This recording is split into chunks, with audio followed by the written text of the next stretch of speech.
Jasmine Elliott was still holding the county's red notice when Brian laughed. It wasn't a loud laugh. That would have been easier to answer.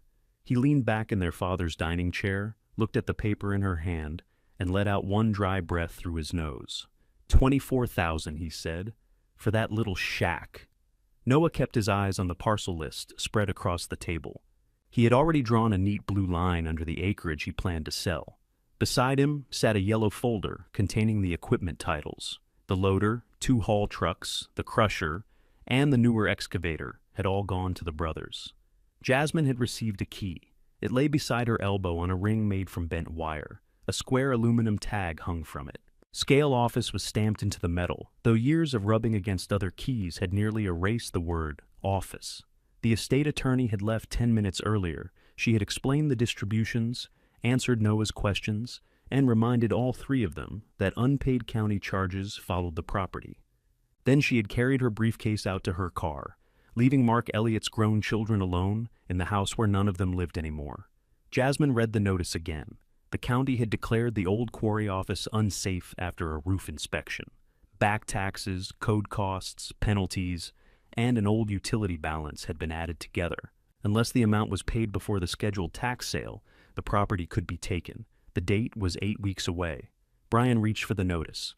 Jasmine folded it before he could touch it. "I can read," she said. "I didn't say you couldn't. You made a sound. I made a sound because Dad left you a bill with a roof." Noah glanced up. "Can we keep this useful?" Brian looked at him. "I'm being useful." "No, you're enjoying yourself." That quieted him, though only for a moment. Their father's dining room had become a sorting room since his death. Mark's old mail sat in grocery bags near the wall. Tools that had been found in the garage filled 2 cardboard boxes by the door. 3 coffee mugs remained on the table because everyone kept forgetting to take them to the kitchen. Jasmine stared at the brown mark inside the mug nearest her. Mark had used it every morning. It said, "Best Boss in Carbon County," though Brian had bought it as a joke after one especially bad week at the quarry. She looked away before either brother noticed. Noah tapped the parcel sheet with his pen. "The office sits beside the main entrance. That matters if I'm selling the land." "You're selling already?" Jasmine asked. "I'm talking to someone. You got the papers today." I knew what Dad intended. Jasmine looked at the blue line beneath Noah's parcel numbers. The land assigned to him covered the north side of the quarry and part of the bench above it. Brian had received the southern parcels in the equipment yard. Together, the brothers controlled 52 acres of quarry ground, along with everything that looked capable of making money. Her own page described a narrow office parcel beside North Main Street. The condemned building, the inactive truck scale, and the contents left inside. "What contents?" she asked. Brian shrugged. "Mouse nests, probably." "There are records?" Noah said. "Old tickets and maintenance books." "How do you know?" "Dad never threw anything away." Brian slid the wire-ringed key toward Jasmine with one finger. "There you go. Family archives." She stopped the key before it fell from the table. Mark had taught all 3 children to work, but not in the same way. Noah learned bids and contracts. Brian learned the machines. Jasmine learned whatever was left when the men were busy. At first, that meant sweeping the scale office and carrying paper rolls from the storage cabinet. Later, Mark showed her how to patch a leaking window, replace a switch, and free a frozen latch without snapping it. He never called those things important. He simply stood beside her until she could do them alone. When she asked for regular work at the quarry, he always found a reason to wait after the next contract. When the office settles down, let's get through winter. Winter's passed. She took bookkeeping jobs and helper and did repair work for neighbors on weekends. Noah became the son who understood the business. Brian became the son who could keep the crusher running with a wrench and an hour of swearing. Jasmine remained the person Mark called when the office sink leaked. Now, the leaking office was hers. Noah gathered the parcel pages into one stack. "I can solve this." Brian gave him a suspicious look. "How?" "We include the office parcel in the sale. The buyer clears it. Jasmine doesn't pay the county, and she doesn't get stuck with a building she can't use." Jasmine kept her hand on the key. "What would I get?" Noah paused. It was a small pause, but she heard the answer inside it. "We'd have to see what it costs to absorb the bill," he said. "So, I'd get nothing. You'd get rid of the debt. It isn't debt yet. It becomes debt the moment you accept the property." "The will already gave it to her," Brian said. She accepted when she signed. He sounded pleased to contribute that detail. Jasmine had signed because the attorney placed the paper in front of her and showed her Mark's name at the bottom of the will. She had seen her father's familiar blocky signature and stopped listening for half a minute. When she came back to the room, the office was hers, and her brothers were discussing who would take the excavator. Noah leaned toward her. "I'm not trying to cheat you. I didn't say you were. You're looking at me like I did. I'm looking at you because you made an offer without a number." Brian pushed his chair back. "It's a condemned box. What number do you want?"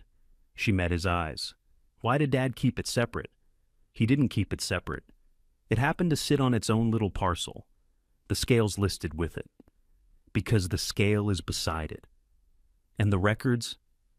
Because garbage has to go somewhere." Noah put both hands flat on the table. He did that when he wanted everyone to believe he was the calm one. "Jazz, the quarry hasn't shipped a load since Dad got sick. The permits are old. Half the equipment needs work, and the county wants the front cleaned up. There's no hidden business waiting in that office." She hadn't said there was. The fact that he answered the thought made her look at him differently. Noah noticed. He wished at once that he had chosen another phrase, but he was already thinking about the prospective buyer, who wanted clear access from North Main Street. The office was small. The problem was small. He believed Jasmine's attachment would also become small once she saw the roof. Brian believed something simpler. Their father had left each child what suited them. He had received machines. Noah had received land. Jasmine had received the room where she used to make coffee and file tickets. To him, the will had put the family back in its proper order. Jasmine didn't know what Mark had intended. That was the part none of them understood. She stood and put the key in her coat pocket. "I'm going to look at it." Brian checked the window. Fine snow had begun tapping against the glass. "Now?" "It's 3 miles away." "The power's off." "I know. The county posted it." "I know that too." Noah rose with her. "Don't go inside if the roof's sagging. Are you worried about me or the sale?" His face tightened. Both can be true. That was honest enough to hurt. She carried the red notice and her copy of the estate papers to the front hall. Mark's work jacket still hung from the last hook. It had gray limestone dust in the seams and a small tear near the right pocket. Nobody had claimed it. Jasmine took it down. Brian appeared behind her. "That mine? It was Dad's. I know. I mean, was it listed with your stuff?" She turned with the jacket in her hands. For 1 second, he looked embarrassed. Then the expression closed. "You want it?" she asked. "No." She put it on over her coat. The sleeves were too long, and the cold canvas smelled faintly of diesel and the peppermint candies Mark kept in his pocket. Noah came into the hall carrying the yellow equipment folder. "Text when you leave there." Jasmine opened the front door. "Why?" "So, we know you didn't fall through the floor." She almost told him he hadn't worried where she was for most of the probate process. Instead, she said, "I'll text." Her small car started on the second try. She drove north through Helper with the heater blowing cool air against her hands. Snow gathered along the curb and softened the dark brick storefronts. At the edge of town, North Main Street narrowed beside the old rail line. The quarry entrance appeared past a chain-link fence and a faded sign that still read, "Elliott Aggregate." The gate was secured with a chain, but the office parcel had its own gravel pullout. Weeds stood stiff through the snow. The truck scale ran beside the building like a long metal bridge, its deck pale with rust and limestone dust. The office looked worse than Jasmine remembered. One corner of the roof had peeled upward. Plastic flapped beneath the damaged edge.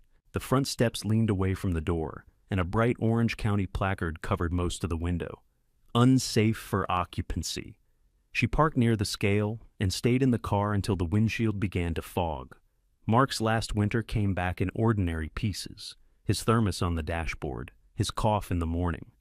The way he stood in this same pullout, pointing at the roof and saying it would need attention when the weather cleared. The weather had cleared several times. Nobody had fixed it. Jasmine got out.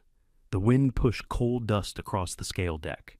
She walked around the building first, looking at the foundation, roof line, and rear wall. The northwest corner had water damage, but the concrete blocks were straight. One window was broken. Another had been covered from inside with plywood. A narrow metal conduit ran from the scale into the building. She crouched and brushed away dead grass. The conduit had surface rust, but it hadn't pulled loose. That surprised her. She followed it to a gray junction box. Mark had wrapped the lid with black electrical tape. The tape was cracked, yet the seal beneath it remained dry. He had maintained the scale after the quarry stopped shipping. She stood and looked through the dirty front window. A desk sat beneath the far wall. Shelves bowed under binders and stacks of paper.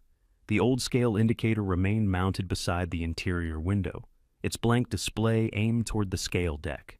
Near it sat the ticket printer. Jasmine remembered the noise it made, a quick mechanical chatter each time a truck was weighed. The driver received one ticket. A duplicate remained on a roll inside the machine. Mark used to check the numbers at the end of each day, running a dusty finger down the column, while Jasmine emptied the trash. The key entered the door lock, but wouldn't turn. She tried again, lifting the handle. Nothing. The top hinge had dropped, forcing the door hard against the frame. She could see it now. Mark had taught her this exact problem on the supply shed when she was 20. Jasmine returned to her car and opened the trunk. Her tool bag was beneath a folded blanket. She took out a flat bar, a small hammer, and a can of penetrating oil.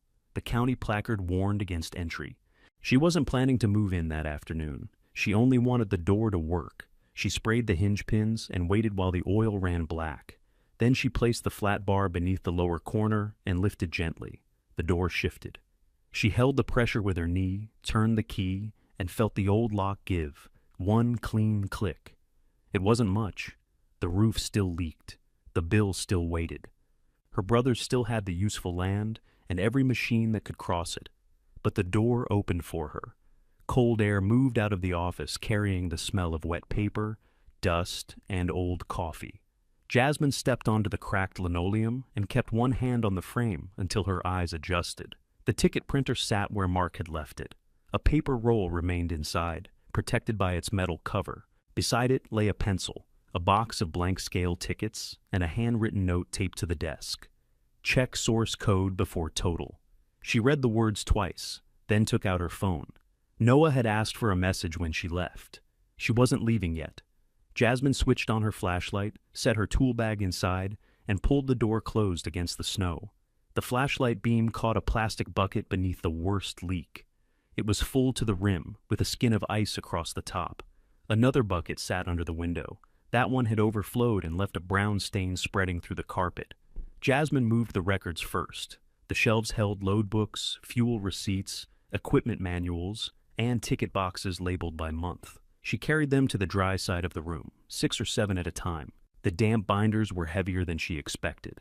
Dust stuck to the front of Mark's jacket. Her phone rang while she was dragging a metal cabinet away from the wall. Noah's name appeared on the screen. "You said you'd text," he said. "I'm still here. You went inside?" "The floor's solid. That isn't what the notice says. The notice says the roof edge is unsafe. I'm not under that section." He was silent long enough for her to hear Brian talking near him. "What's he saying?" she asked. "He says don't touch the scale controls." "Why?"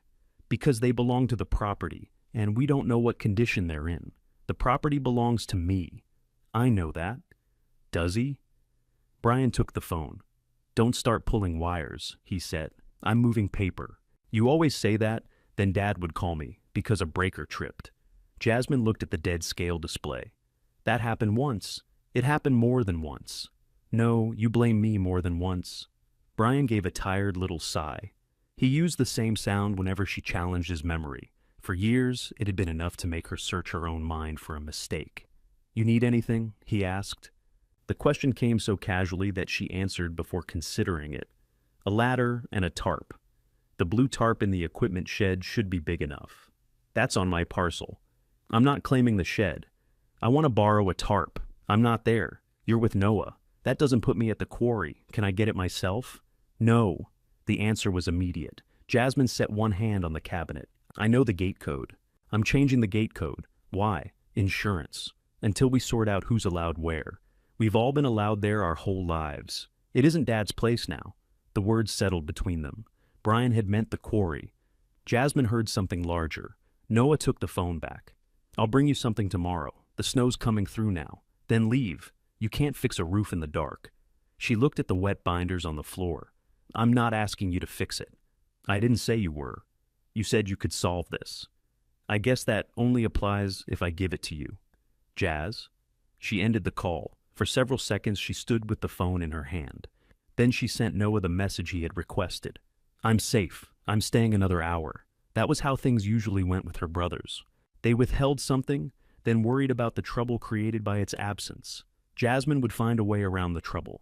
Later, Noah would describe the outcome as everyone working together. She opened her contacts and stopped at Shelby Cook's name. Shelby owned a stone yard south of town. She sold gravel, pavers, retaining wall blocks, and the pale crushed limestone people used on rural driveways. When Mark's quarry was operating, Shelby's trucks came across the scale several times a week. Jasmine knew her because Mark disliked email. For nearly 5 years, he had forwarded Shelby's orders to Jasmine, usually with no greeting and no instructions beyond. "Can you clean this up?" Jasmine turned his notes into invoices, corrected delivery addresses, and called Shelby when loads ran late. She had never been employed by the quarry. She simply helped. Her thumb remained above Shelby's number. Asking would mean explaining why the office was hers. That would lead to questions about the rest of the estate. People in Helper had known the Elliott family too long to hear half an answer. Another drop struck the carpet. Jasmine called. Shelby answered over the sound of a diesel engine. "Cook Stone, it's Jasmine." "Jasmine, Elliott?" "Yes." The engine noise faded. Shelby's voice softened. "How are you doing?" "I need a tarp."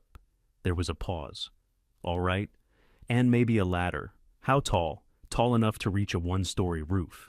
"That's still a range? 12 feet? Where are you?" "At the old scale office." "What are you doing there?" "It's mine now."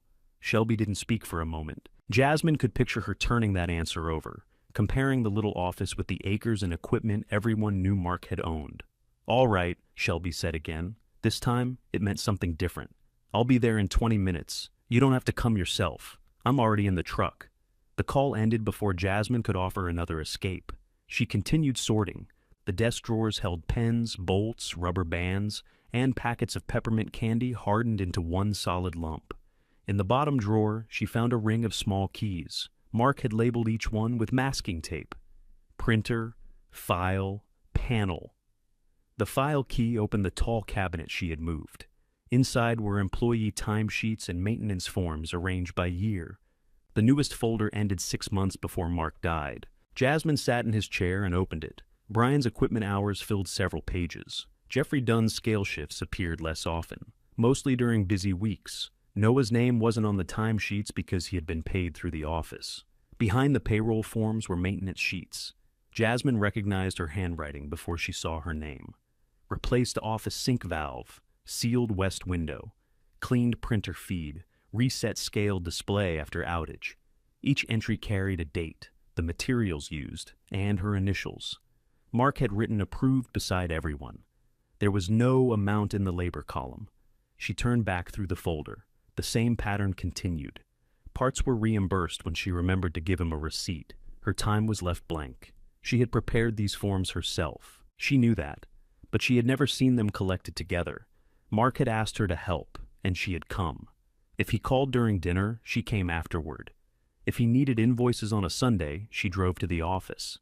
Each time, she believed the next request might become a real place beside him. She had made it very easy for him to depend on her without ever choosing her. A truck horn sounded outside. Jasmine closed the folder and returned it to the cabinet. Shelby parked beside her car in a white flatbed truck marked Cook Stone and Yard. A folded tarp and an extension ladder were strapped behind the cab. She climbed down wearing insulated coveralls and work boots with white stone dust around the soles. At 42, Shelby moved with the quick economy of someone who spent all day answering questions while carrying things. She looked at the orange notice, then at Jasmine. "You went in anyway. I stayed away from the bad corner. That's what people say before a ceiling comes down. The ceiling isn't coming down." Shelby walked past her and tested the front step with one boot. It shifted. "That's not encouraging. The foundation's straight. You've been here half an hour, and you're defending it already." Jasmine took the back end of the ladder. "I called for a tarp, not an inspection." "You called the wrong woman." They carried the ladder around the building. Shelby refused to place it until they had walked the ground twice and found a patch clear of ice. The wind had strengthened. It snapped the loose roofing sheet against the boards beneath it. Shelby studied the roof from below. "We're not climbing that tonight. I can reach the edge from the ladder, and then the wind can lift you over North Main Street. If we leave it open, More water gets in. Then we cover it from the side. Shelby brought out a coil of rope, 2 clamps, and a canvas tool roll. They spread the tarp on the gravel and tied ropes through the corner grommets. Jasmine climbed only high enough to guide one edge over the damaged section with a long-handled rake. It took 4 attempts. The first throw slid back. The second caught on an exposed nail. On the third, the wind folded the tarp around the rake. Brian would have laughed. Noah would have taken the rope from her and called that helping. Shelby only said, again.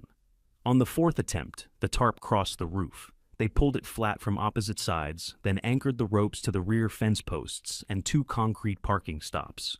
It wasn't a repair. It was ugly and temporary. It also stopped the snow from entering.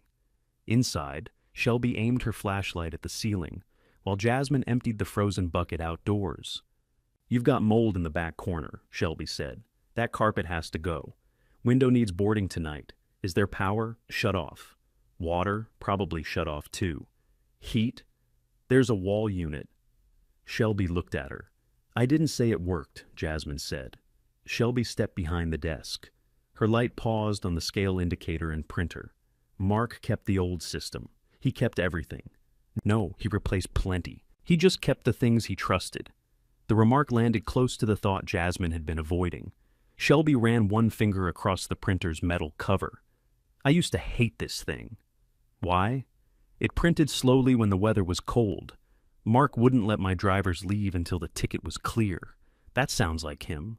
He said a bad ticket turned one load into 3 arguments." Jasmine picked up the note from the desk.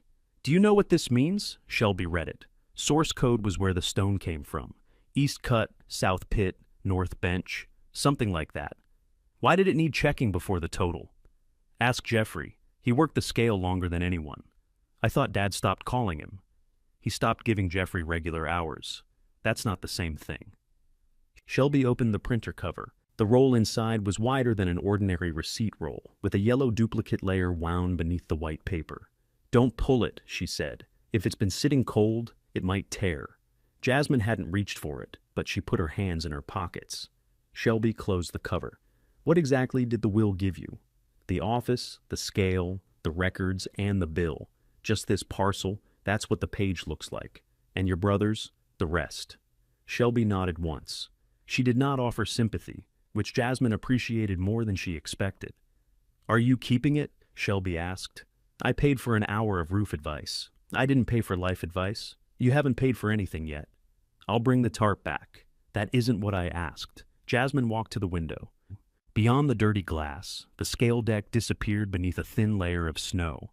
"If I let Noah include this place in his sale, Brian will say I couldn't handle it.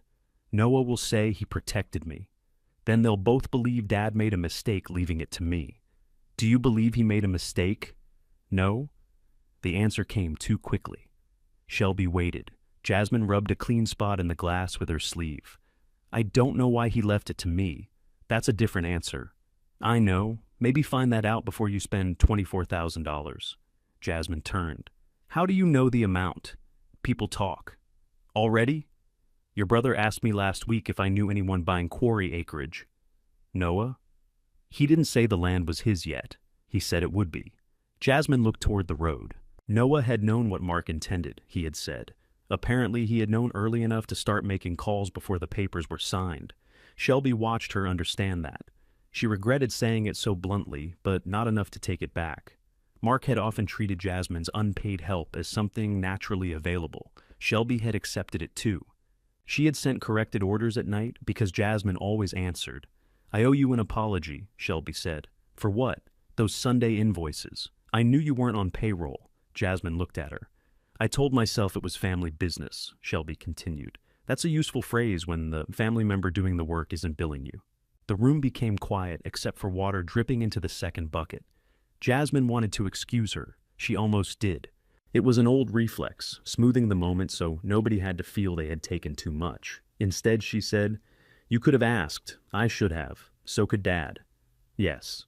Jasmine expected that agreement to feel disloyal. It didn't. It only made the office seem more honest.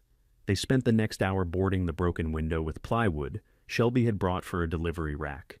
Jasmine measured while Shelby cut outside with a battery saw. The first panel was a 1/4 inch too wide. Jasmine marked it again, trimmed the edge, and fitted it tight enough that the wind stopped whistling through the frame. Shelby packed her tools, but left the ladder and tarp. "I'll come back Saturday," she said, "in daylight, with roof brackets. I can't afford a contractor. I'm not a contractor." "That doesn't make your time free." "No. You can help me rebuild 2 storage bins at my yard when this is dry." Jasmine considered it.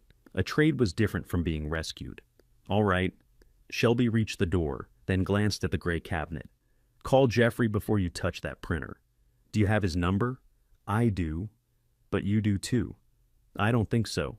Shelby pointed at the wall beside the desk. A faded emergency contact sheet hung behind an old calendar. Jeffrey's name was at the bottom, written in Mark's hand, with the word "scale" beside it. Jasmine took a picture. After Shelby left, she stood in the office with the door closed. The new plywood panel held firm. The tarp thumped overhead, but no snow fell through the ceiling. She opened the maintenance folder once more and added the day's date to a blank sheet. Covered damaged roof, boarded east window, moved records to dry storage. She wrote her initials in the last column, then stopped. For years, she had left the labor line empty. Jasmine took the pencil and wrote 2 hours. Then she photographed the sheet and sent it to Shelby. 2 hours, she wrote. "I'll trade them properly." Shelby replied with a thumbs up, and nothing else.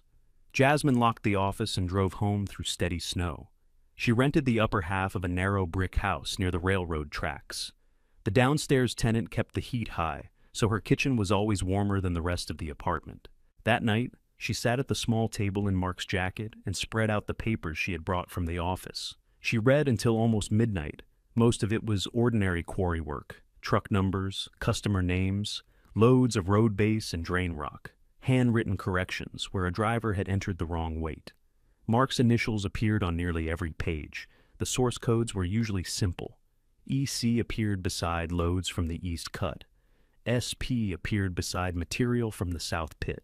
Jasmine remembered hearing those names, though she couldn't have pointed to either location on a map. Near the end of one ticket book, the letters NB appeared 3 times. The space beside them was blank. Every other source entry had a second short code written after it. EC loads usually carried one code. South Pit loads carried another. Jasmine couldn't tell what the second group of letters meant. The 3 North Bench entries had been crossed out. Each bore the same note: hold, verify at scale. She checked the dates. The tickets were more than a year old. They came from the final month the quarry had shipped regular loads. She looked through the next ticket book. Its cover was labeled with the following month, but the numbered pages began much later than they should have. A section was missing. Jasmine ran her thumb along the binding. The pages hadn't been torn out. The book had simply started with a later number, as if another book or roll belonged between the two. She took out her phone and opened the picture of the emergency contact sheet. It was too late to call Jeffrey. She told herself she would wait until morning, then spend another 20 minutes searching his name online. All she found was an old notice from the Quarry Association and a phone listing with the same number Mark had written. At 8 the next morning, she called. A man answered on the 6th ring. "Hello? Is this Jeffrey Dunn? Depends who's asking. Jasmine Elliott." The line went quiet. She heard a cabinet close on his end. "I'm sorry about your dad," he said. "Thank you. I went to the service.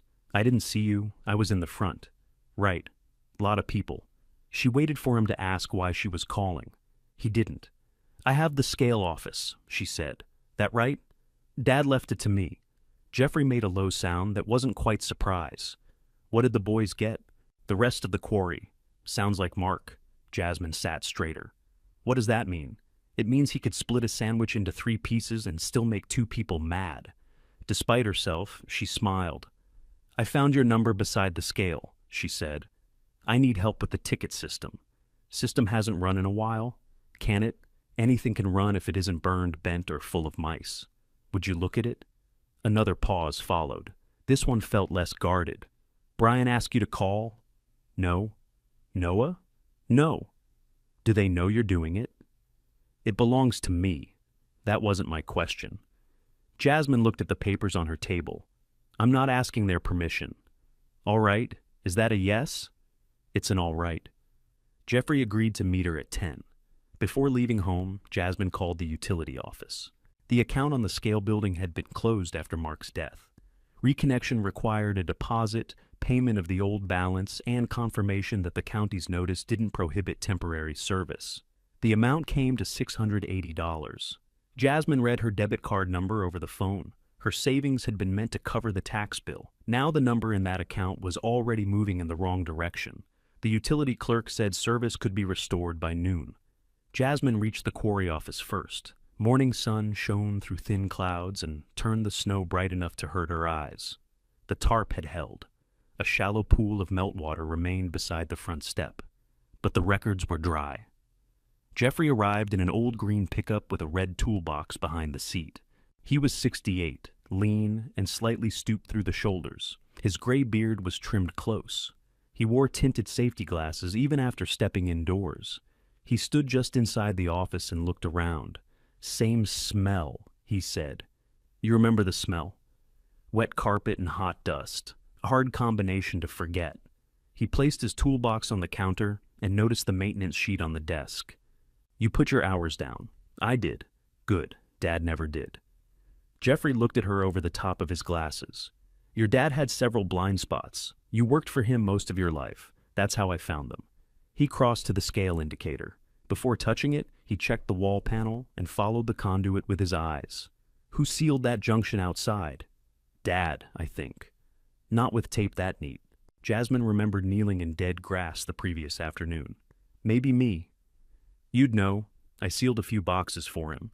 He didn't always say where they were." Jeffrey removed a screwdriver from his pocket. "Then that was you."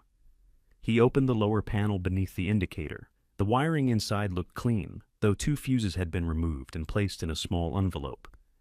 Jeffrey read Mark's handwriting on the front. "Pull if office shuts down." He was protecting the board, Jeffrey said. "Didn't trust power coming back after a long outage." "Can we put them in?" "We can inspect first." He made Jasmine hold the flashlight while he checked the terminals. He didn't take the light from her or move her hand without asking. When he needed a different angle, he said so. She noticed because Brian never did that.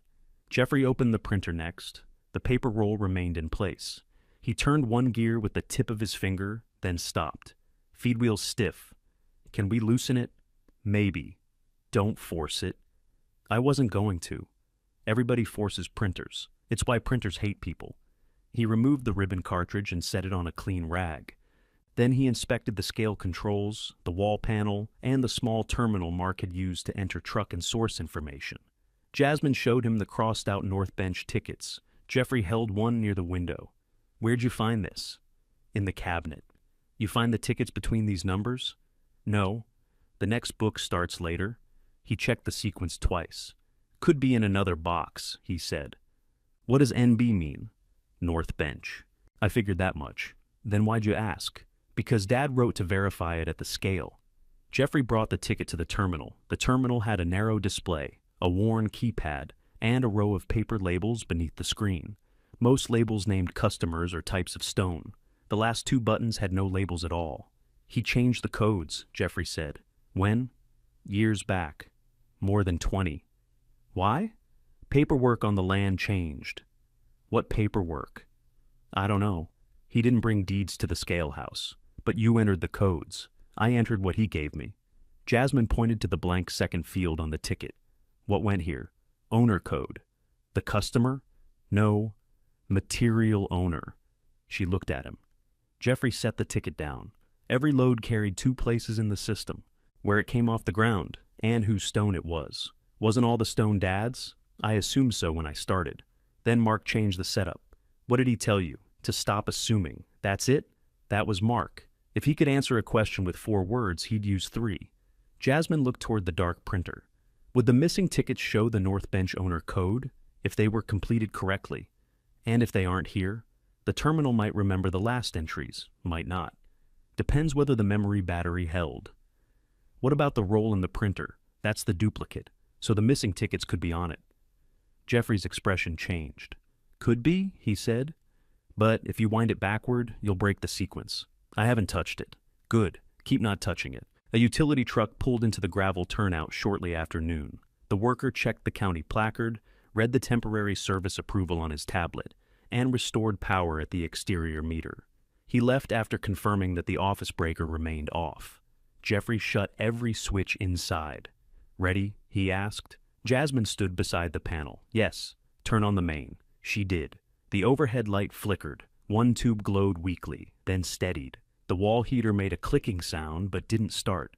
Jeffrey watched the scale indicator. Its screen flashed, went dark, then returned with a row of zeros. Jasmine let out the breath she'd been holding. "That's good, right? It's not bad." The terminal gave a short beep. Green letters appeared across its display. "Memory check." Jeffrey pressed one key. The screen changed to a date from the previous year. He moved through the stored fields slowly. The customer line was blank. The truck line was blank. The source field read NB. Beneath it, another field displayed 2 letters and a number, ME-1. Jasmine leaned closer. "Is that the owner code?" "Yes." "What does it mean?" "Mark Elliott, account 1, or Mark's estate." "Could mean either, depending how he wrote the table. You said the land paperwork changed." "It did." "Did he use that code before?" "Not for the other pits." She placed the crossed-out ticket beside the terminal. Then, North Bench was being tracked differently. Jeffrey didn't answer at once. He went back through the memory screen and checked the date. "This entry was created the same week as these hold tickets," he said. "So it's connected." "It looks connected." "That's not what you said." "It's all I can say." Jasmine felt impatience rise. "You ran this scale. I weighed trucks. I didn't own the ground. Who would know what the code means? The code table, if Mark kept it. The complete tickets if we find them. Permit records might show which parcels fed the scale. And the deeds, they'd show who owned what. A ticket won't do that."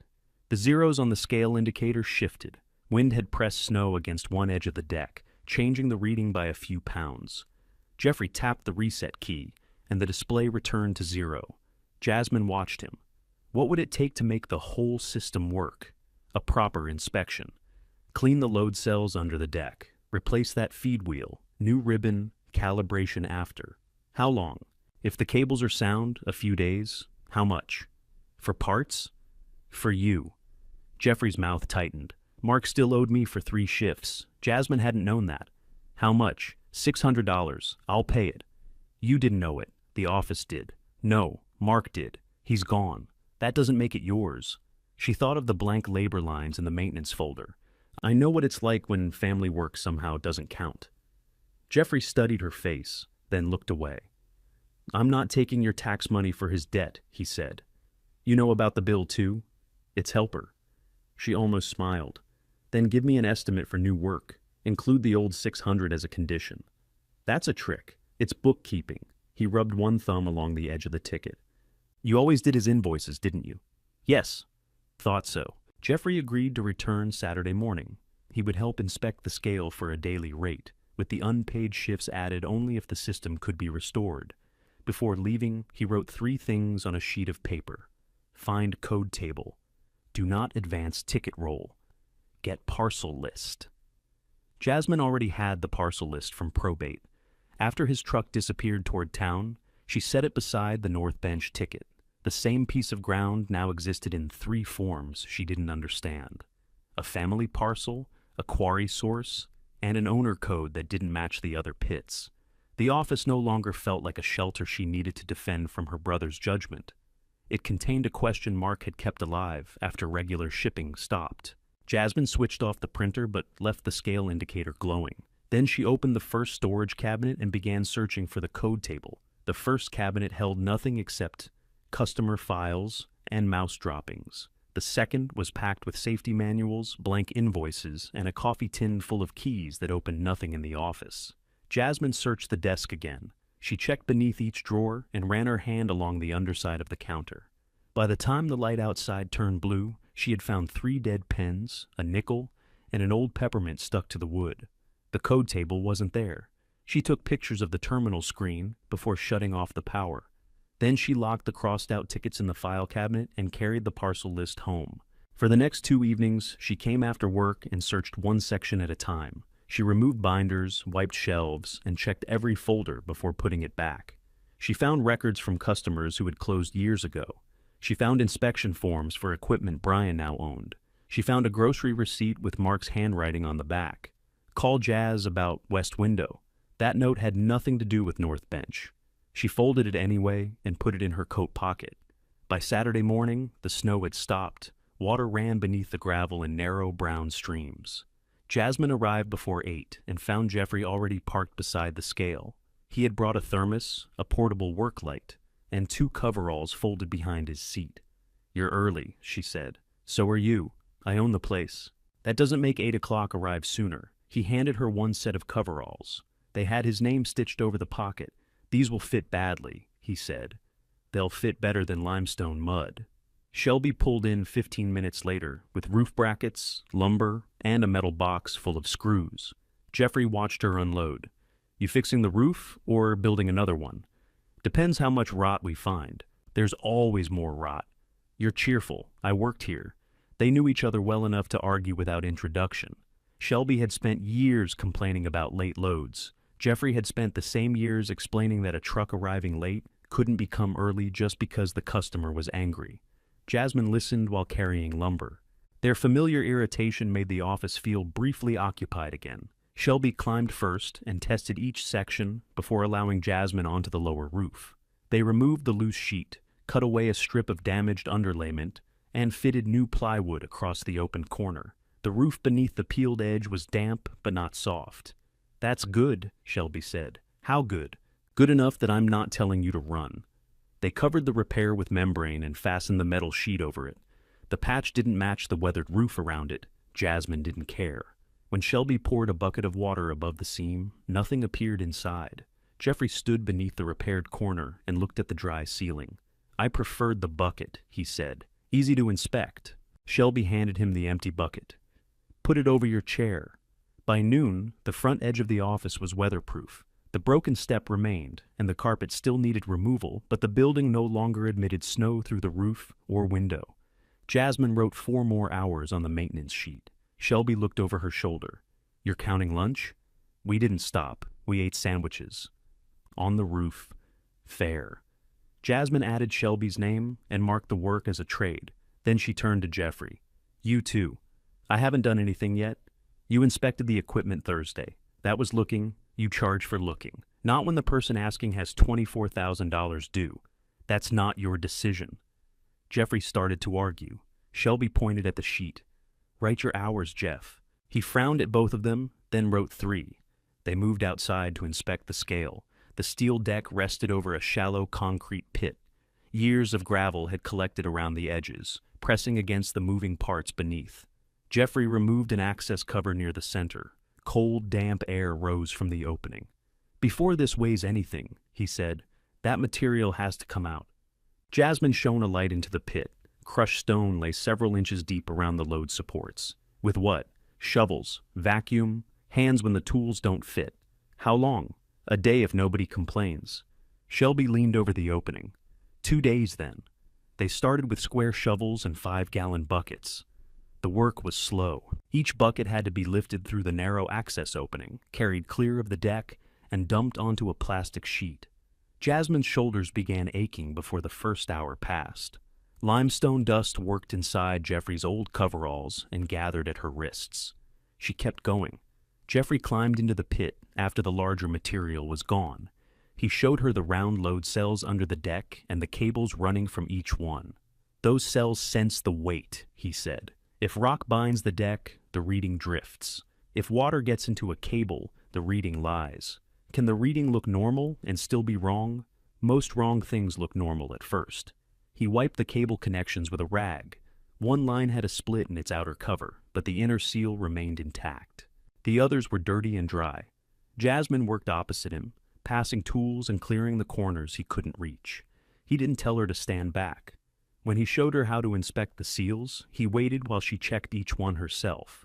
Shelby left after lunch to open her yard for an afternoon delivery. Before going, she stood on the scale deck and watched the indicator through the office window.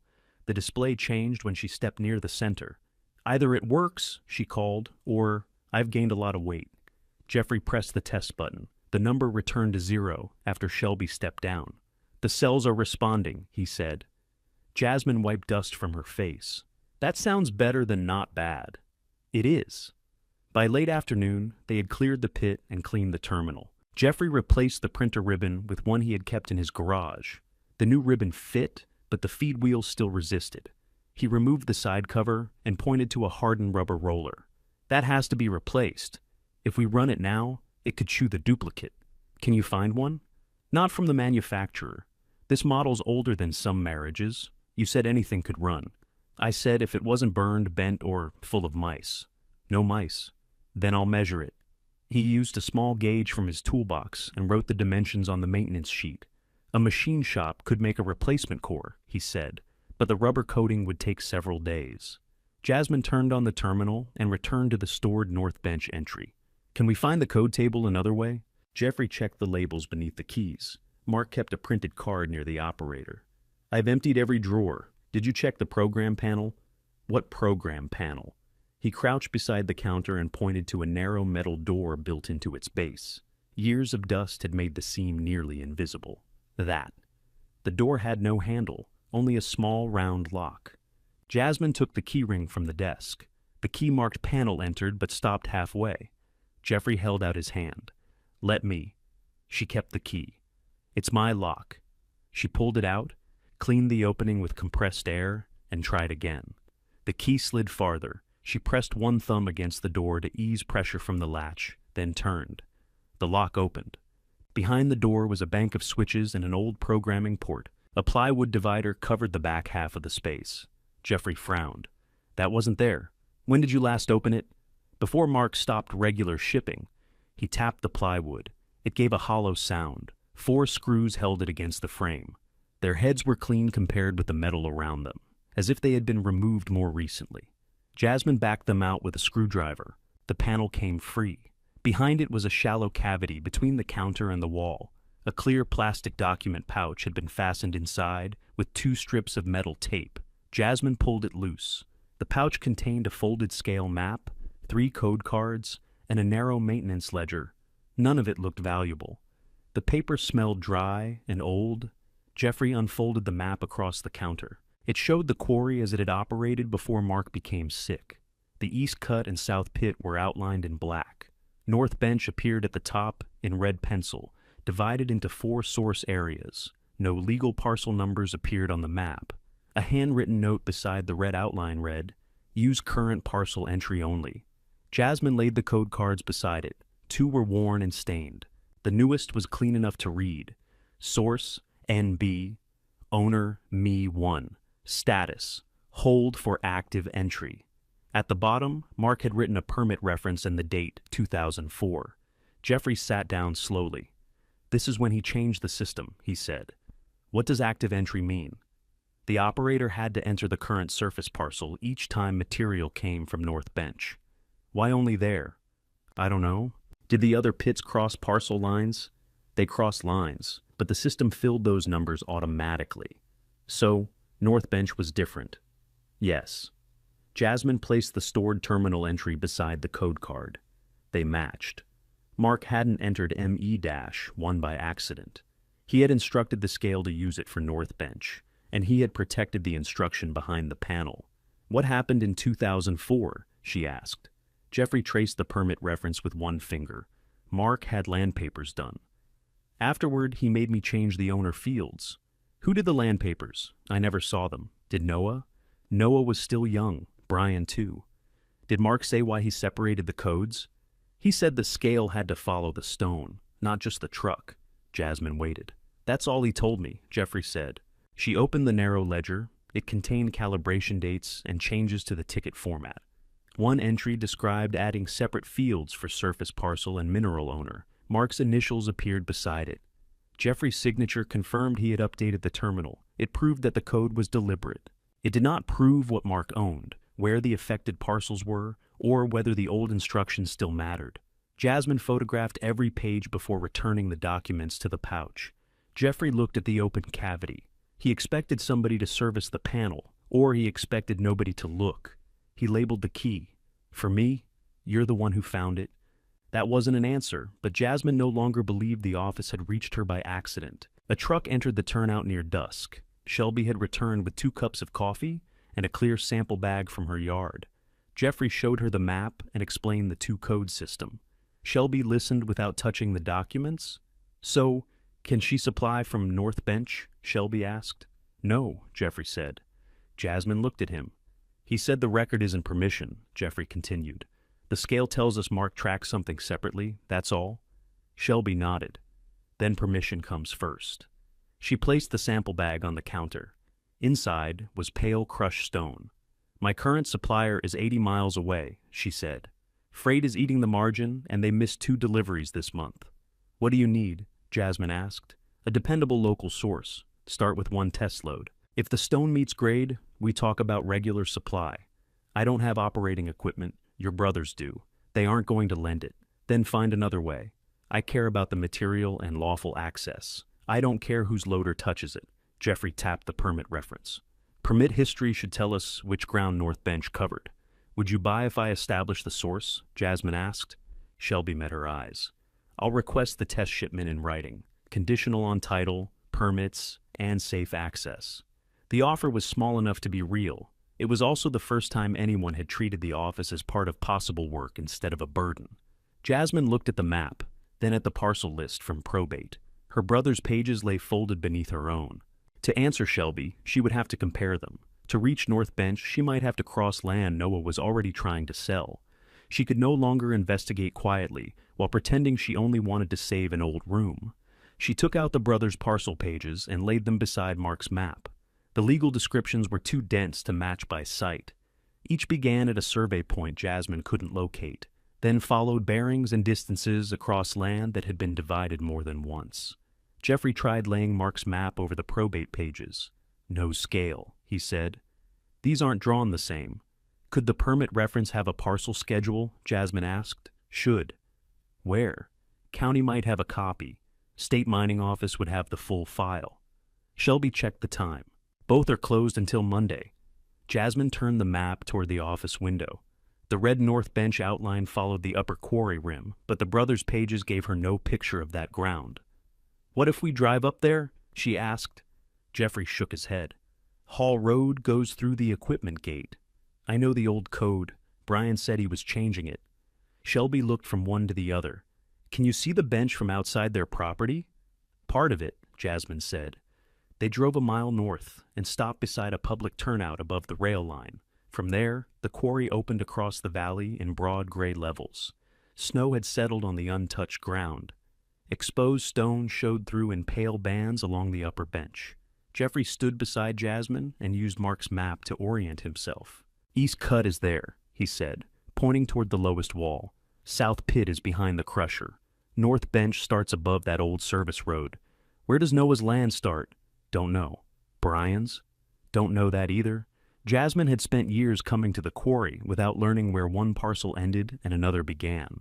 The business had always been presented to her as one place. Her brothers learned its divisions because those divisions mattered to their jobs. She had accepted not needing to know. Shelby took a picture of the bench. "Stone looks sound from here." "You can tell from this far away?" Jasmine asked. "I can tell it's stone. Sound comes after testing." The practical answer settled her. They weren't standing there to invent value. They were trying to find out whether the old record still described something usable. On Monday morning, Jasmine used her lunch break to visit the county records counter. She brought Mark's permit number, the probate parcel list, and a copy of the code card. The clerk searched the permit reference and found a scanned index. The full operating file was kept by the state, but the county retained site maps because the quarry crossed several tax parcels.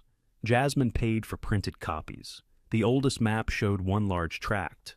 A later map showed the surface divided into smaller parcels. The newest assessor sheet carried the current parcel numbers and the names assigned during probate. Noah Elliott appeared beside the northern parcels. Brian Elliott appeared beside the southern ones. The North Bench permit outline crossed both areas. Jasmine placed Mark's hand-drawn map over the county copy. The shapes matched closely enough to confirm that they described the same bench.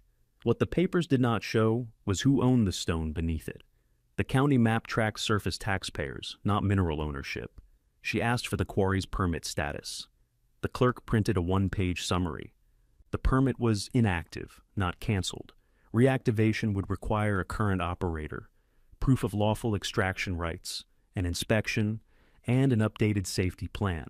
No stone could be removed for sale until those conditions were met. The office parcel had another problem. The tax and code charges had to be cleared before the county would approve it as an active dispatch site. Jasmine read that line twice. The tax sale was 7 weeks away. Shelby needed a dependable source, but even one test shipment required work that couldn't begin while the property remained delinquent. She returned to her car with the maps under her arm. Her lunch hour had run long. She called her supervisor and used one of her remaining personal hours. Then she called Shelby. "The permit can be reactivated," Jasmine said. "Can isn't will." "I know. They need title, inspection, and a safety plan." "What did the map show?" "North Bench crosses land Noah and Brian received." Shelby was quiet for a moment.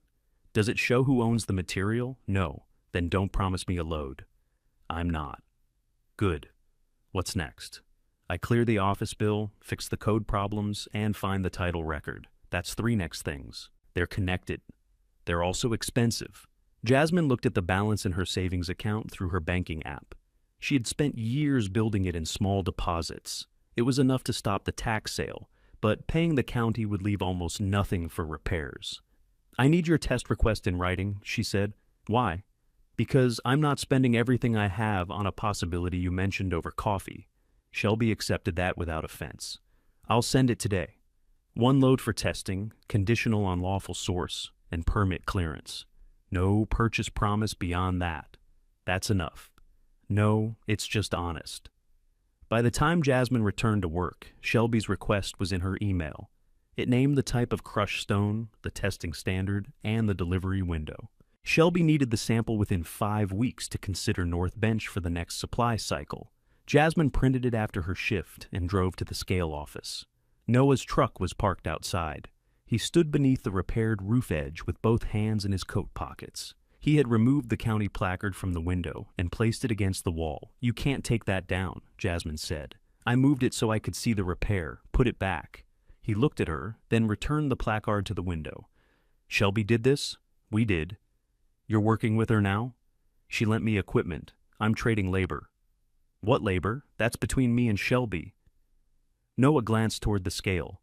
The access cover had been replaced, but cleaned gravel around the deck showed where they had worked. "And Jeffrey? He knows the system. He hasn't worked here regularly in years. He still knows more about the scale than either of us." Noah didn't argue. He walked inside while Jasmine unlocked the door. The overhead light came on. The dry room and boarded window made him stop. "You got power restored?" "Yes." "With the county notice?" "Temporary approval." He touched the new plywood panel, then looked at the maintenance sheet on the desk. Jasmine had entered every hour and material cost. "You're serious about this," he said. "I said I was keeping it. You said you were going to look at it. That was before I looked." Noah sat in Mark's chair. Jasmine wanted to tell him to move. She didn't, and that bothered her. He took a folded paper from his coat. "I spoke to the buyer again." "Already?" "He wants the entrance parcel included. The scale can come out. It's staying." "Listen first." He opened the paper. "I'll pay the county charges. I'll add $5,000 for the property and handle demolition. You walk away clear." Jasmine read the offer. It was written in Noah's careful block letters, not prepared by an attorney. $29,000 total, she said.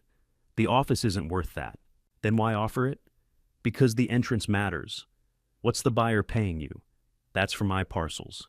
"You're asking for mine? I'm trying to avoid wasting money inside the family." She placed his offer back on the desk. "I need time." His eyebrows rose. He had expected either relief or an argument. Delay worried him more. "What are you waiting for?" "The state permit file." "For a dead quarry?" "The permit's inactive. That means dead. It means inactive." Noah leaned back and looked around. His attention moved from the terminal to the open program panel. "What did you find?" "A code table." "For what?" "The scale." "Jasmine!" She could hear the warning inside her name. North Bench was tracked separately. Separately from what? The other sources. That system is older than the equipment. It was updated. By Dad? Yes. Noah stood. "Are you planning to enter my land?" "No." "Brian's?" "No." "Then what does North Bench have to do with this building?" "I'm trying to find that out." He looked toward the file cabinet. The Quarry records should have been divided with the Quarry. The will left the office contents to me. Office records aren't the same as personal furniture. They aren't yours because they mention your land. I didn't say they were mine. You came with an offer after seeing Shelby's truck. I came because the buyer needs an answer. Then tell him no. Noah's jaw shifted. He folded his paper along the existing crease. You don't know what you're holding up, he said. Neither do you. He left the offer on the desk and walked out. Jasmine watched his truck turn toward town. She knew he would call Brian before reaching the highway. The call came 10 minutes later. What did you tell Noah about North Bench? Brian asked. The truth. I found old scale codes. You went through Dad's records. My records. Some of those books cover loads from my ground. Do you know that? I know where the quarry is. That isn't the same thing. Brian lowered his voice. You don't get to turn an office into permission to wander over 52 acres. I haven't crossed the gate. Shelby has. She came to my parcel. Jeffrey, my parcel. Then keep them there. Jasmine looked at the county map, spread beneath Mark's smaller one. I need to inspect North Bench. No, I didn't ask to remove anything. No. Why? Because Noah's trying to sell, and I'm trying to get the equipment operating again. I don't need people climbing around because you found an old abbreviation. The permit map covers both your parcels. It's an old permit. It can be reactivated. Brian went silent. Jasmine realized he hadn't known that. What are you trying to do? He asked. Find out why Dad kept the scale system. He kept it because nobody wanted to haul it away. That's not what the records show. You have no equipment, no crews, and no right to touch my ground. I know what I don't have. Do you? Yes. Her calmness made him angrier than shouting would have. He said he was changing the gate code that evening. He also said no contractor working for him would assist with the office, scale, or permit. If Jasmine needed anything from the equipment yard, she was to call him and wait outside. When he finished, she said, "Put that in writing." What? The boundary. Put it in writing. You want me to send you a letter saying you can't trespass? I want you to be clear about what you're refusing. I just was. Then write it. Brian ended the call. Half an hour later, a text arrived. No access across my surface parcels without written permission. This includes your workers, customers, and contractors. Jasmine saved a screenshot and emailed it to herself. His refusal closed the haul road, but it also answered a question nobody had been willing to state. Her brothers didn't consider the office part of the quarry when they were dividing value. Now they considered it part of the quarry when she tried to use it. She pinned Shelby's test request beside the county deadline. 5 weeks for a lawful sample, 7 weeks before the tax sale. Between them, she pinned Brian's written refusal. The next morning, Jasmine sat at her kitchen table with her bank balance open on the screen. She wrote down rent, groceries, car insurance, and the reconnection payment. Then she subtracted $24,000. The remaining number was smaller than 3 months of ordinary expenses. She checked the math twice, though there was nothing difficult about it. If she accepted Noah's offer, the county bill disappeared, and $5,000 remained. She could return Shelby's tarp, close the office door, and explain the whole thing as a sensible decision. Nobody would call that a failure except Brian. That should not have mattered as much as it did. Jasmine called the county and asked whether a payment plan would stop the sale. The clerk said payments could be accepted, but the delinquent status would remain until the full amount cleared. The office parcel could not be approved for active quarry use while that status remained. Can I pay part now and the rest before the deadline? Jasmine asked. You can, but the tax sale stays scheduled. What happens if I pay in full today? The sale is canceled. The account shows clear by the next business day. Jasmine thanked her and ended the call. She sat still until the kitchen heater clicked off. In the sudden quiet, she could hear a freight train moving beyond the houses. Mark's jacket hung over the back of her chair. She had brought it home each night, though she no longer needed it for warmth. She put on her own coat. At the county office, she handed over a cashier's check for $24,000. The clerk stamped 3 copies of the receipt. One went into the county file. One was attached to the release notice. The third was placed in Jasmine's hand. That clears the sale, the clerk said. Jasmine folded the receipt once. Is the property safe now? The clerk asked. The roof's sealed. I'm still repairing it. You'll need another inspection before anyone occupies it. I know. Outside, Jasmine stood near the courthouse steps and checked her account again. The transfer had posted. Years of saving had become a stamped sheet of paper, and permission not to lose a building everyone else thought should be torn down. She took a picture of the receipt and sent it to Noah. "I paid the county. I'm not accepting your offer," he called before she reached her car. "You paid all of it?" "Yes." "Why would you do that without talking to me?" "We talked. I told you I'd cover it. If I gave you the property, that's the point. You could have kept your savings and lost the office. You're spending real money to protect something that doesn't earn anything. It can't earn anything if you clear it for an entrance." Noah breathed out slowly. "The buyer won't wait forever." "Then don't ask him to. This affects more than you." "So did the will." He went quiet. Jasmine knew that was unfair in a simple way. Noah hadn't written the will. He hadn't put the equipment titles in his own folder. But he had accepted every useful asset without asking whether the division made sense. He only questioned Mark's judgment when her property interfered with his plans. "I'm not selling today," she said. "If that changes, I'll tell you. Today? It means stop pressing me. I'm trying to keep you from burning through your money. It's already spent. That doesn't make it smart. No, it makes it mine." She ended the call before he could answer. Her hands were trembling. She placed them flat on the steering wheel until they stopped. When she reached the office, Jeffrey had left a cardboard box beside the door. Inside was the new printer roller, a package of cleaning cloths, and a note. "Machine shop finished early. Don't install without me." Jasmine carried the box inside and pinned the county release beneath the deadlines on the wall. The tax sale notice came down. The orange safety placard stayed on the window. Clearing the money didn't repair the building, and she wasn't going to pretend it did. Shelby arrived after lunch with a survey printout and a set of bright marking flags. "The county map shows your parcel extending 40 feet behind the office," she said. "There's a stockpile inside that line." Jasmine followed her around the building.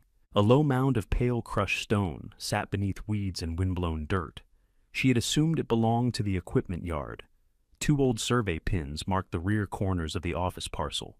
Shelby measured from them and placed flags along the boundary.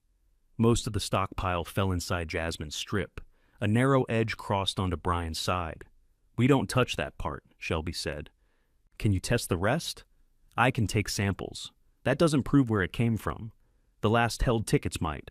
"Might isn't enough for a sale." "I know." Shelby looked at her. "Good. Keep saying that." They scraped away the dirty top layer and filled 3 sample bags from different depths. The stone beneath was pale gray and dry.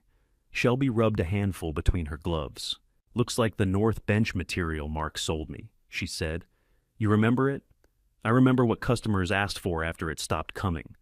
"Was it better?" "It packed clean. Didn't turn muddy after rain." "Why did Dad stop supplying it?" "He said access was complicated." Jasmine straightened. "When?" "Toward the end. Maybe the last 2 seasons." "Did he say who complicated it?" "No. I assumed equipment trouble. Then he got sick." Shelby labeled each bag with the date, location, and position within the stockpile. She gave Jasmine a copy of the sample sheet. "I'll run a basic gradation at my yard," she said. "If that passes, I'll send part for strength testing." "How long?" 2 days for what I can do, longer for a certified result." "What about your 5-week window? It still stands." Jasmine glanced toward the scale. "Jeffrey has the printer part. That helps the records. It doesn't open the gate." "No. And it doesn't prove title." "No." Shelby loaded the samples. "You paid the county, didn't you? How did you know?" "The sale notice is gone." Jasmine showed her the receipt. Shelby read the amount and gave it back. "That was all your savings?" "Not all. Most?" "Yes." "Then I need to be very clear. A good stone sample does not mean you have a quarry, I know. A code does not mean you own minerals, I know. My need for supply doesn't make your paperwork true. I know, Shelby." "All right." Jasmine's sharpness didn't offend her. Shelby had wanted to hear resistance. People making frightened decisions often agreed too quickly. "I'm going to test the stone," Shelby said. "If it fails, I'll tell you plainly. That's what I need." Jeffrey returned the following morning to install the roller. Jasmine held the printer cover while he aligned the new core. He turned the feed gear by hand, 1 tooth at a time. The paper moved. The white top layer advanced less than an inch. Beneath it, the yellow duplicate remained tight around its spool. "Stop there," Jasmine said. "I was stopping. The sequence number visible at the print edge followed the last complete ticket book in the cabinet. That gave them one useful fact. The duplicate roll belonged in the missing gap. Jeffrey wrote down the number without pulling more paper. Continuous so far, he said. Can we print the stored entry? Not until calibration. A ticket produced by an unverified scale creates more confusion. When can we calibrate? When we have legal weight and somebody authorized to witness it. What kind of weight? A loaded truck with a certified weight, or test blocks. Do we have either? Brian has the old test blocks. He won't lend them. Then Shelby may know a carrier willing to bring a calibration load. Jasmine thought of Brian's written refusal. No access across his surface parcel included customers and contractors. The scale itself sat on her property, with its own pullout from North Main Street. A truck could reach it without crossing his gate. Could we calibrate here without entering the quarry? She asked. Yes. Then asked Shelby. Jeffrey studied her. You're not trying to sneak a shipment out? There's no shipment. Good. I want the system working. That costs more, I know. You've been saying that a lot. People keep telling me what I don't have. He closed the printer cover. Maybe because you've started asking what you do have. 2 days later, Shelby asked Jasmine to meet at the stone yard. The yard occupied a long piece of industrial ground south of Helper. Concrete bins divided different grades of rock. A loader moved between them, carrying material beneath a roofed hopper. Shelby led Jasmine into a small workroom beside the sales counter. 3 metal screens were stacked over a collection pan. The sampled stone had been washed, dried, and shaken through them. The size distribution is good, Shelby said. Low dirt, consistent fracture. So it passes? My basic test passes. The strength sample goes out tomorrow. Shelby handed her a page of results. Then she placed a second document on the table. It was a draft supply agreement. Jasmine read the first page slowly. The proposed term covered regular deliveries over 2 years, with volume increasing only after the first months met quality and schedule requirements. At full performance, the agreement was worth $620,000. The amount seemed too large for the workroom. Outside, a loader bucket scraped across concrete, and the ordinary noise helped. This is conditional, Shelby said. I see that. Authenticated mineral title, lawful surface access, reactivated permit, approved safety and reclamation plans, certified material results, no exceptions. You had this prepared before the test? I prepared a version. I filled in North Bench after today. Why that much? Because that's what my yard expects to buy over the term. I'm already paying someone else for it. Jasmine turned the page. You'd move the business here? No, I'd buy from you. You'd have to become a supplier. The difference mattered. She had been trying to preserve the office long enough to understand why Mark left it. The draft in front of her asked whether she could use that answer responsibly if she found it. It also made saving the building alone feel too small. If she sold to Noah now, she would never know whether Mark's separate code had protected real quarry rights.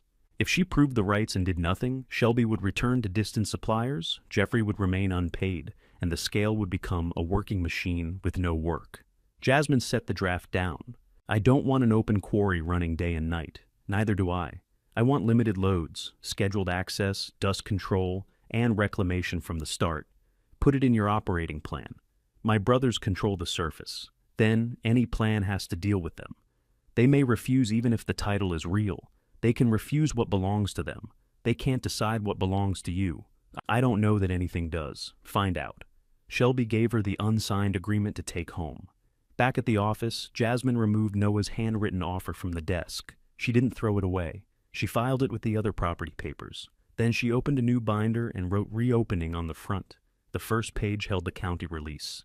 The second held Shelby's draft. On the third, Jasmine listed what Victory would now require: prove title, secure lawful access, protect the land while using it. She underlined the first line and called the state records office. The woman who answered asked for the permit reference, then repeated it to make sure she had every digit right. The file is archived, she said. I can send the scanned history by email. How long will that take? Usually 3 business days. Does it include the parcel updates? If they were filed with the permit. What about deeds? We don't maintain title records. If the file refers to a recorded instrument, you'll need that from the county recorder. Jasmine paid the copying fee and gave her email address. She didn't ask Noah for his deeds. She didn't call Brian about the gate. Their refusal was already clear. and she no longer needed another version of it. Instead, she made a list of everything she could do from her own parcel. The scale could be cleaned, repaired, and tested from North Main Street. The office could be brought to code. The ticket sequence could be compared with the probate parcel list. Public permit records could be requested without crossing the gate. North Bench could wait until she had a lawful reason to approach it. Jeffrey arrived after work and found her replacing the front steps. She had removed the leaning wooden frame and set 2 concrete supports on compacted gravel. "You should have waited," he said. "For what?" "Another pair of hands. You're here now." He considered that, then picked up the far end of the new frame. Together, they lowered it onto the supports. Jasmine checked it with a level, adjusted one corner, and drove structural screws through the side plates. The new steps sat square against the office. Jeffrey climbed them twice. "They don't move," he said. "That's the idea, not how the old ones worked." Inside, he finished aligning the printer roller. Jasmine kept the power off to the printer while he fed a strip of blank paper through the gear path. The wheel turned evenly. "If we connect it, will it advance the duplicate?" she asked. "Only if the terminal sends a print command. So leave the data cable out." "That's what I was going to do. I'm learning," I noticed. They powered the printer without connecting it to the terminal. The motor turned, the ribbon moved, no paper advanced. Jeffrey watched for a full minute before shutting it down. "Printer works," he said. The words gave Jasmine more satisfaction than they should have. She wrote the repair in the maintenance log and entered both their hours. Then she spread the completed ticket books across the counter. The parcel list from probate contained a long set of identifying numbers for each piece of land. The tickets used shorter groups, but some looked familiar. Jasmine took a ruler and began comparing them line by line. Most loads from the South Pit carried one surface code.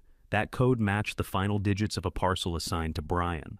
Loads from the East cut matched another of his parcels and one assigned to Noah. "Those aren't Quarry Zone numbers," she said. "No," Jeffrey said. "They're parcel entries.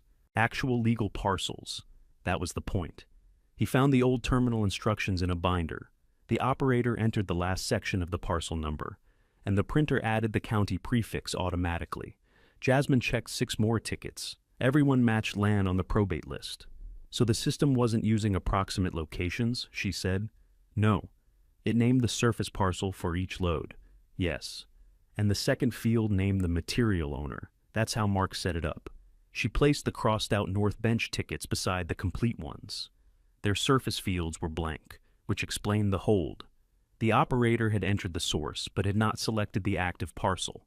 The owner field was also blank on the paper tickets. The stored terminal entry supplied ME-1, but without the missing parcel entry, the record couldn't connect that owner code to a specific piece of North Bench land.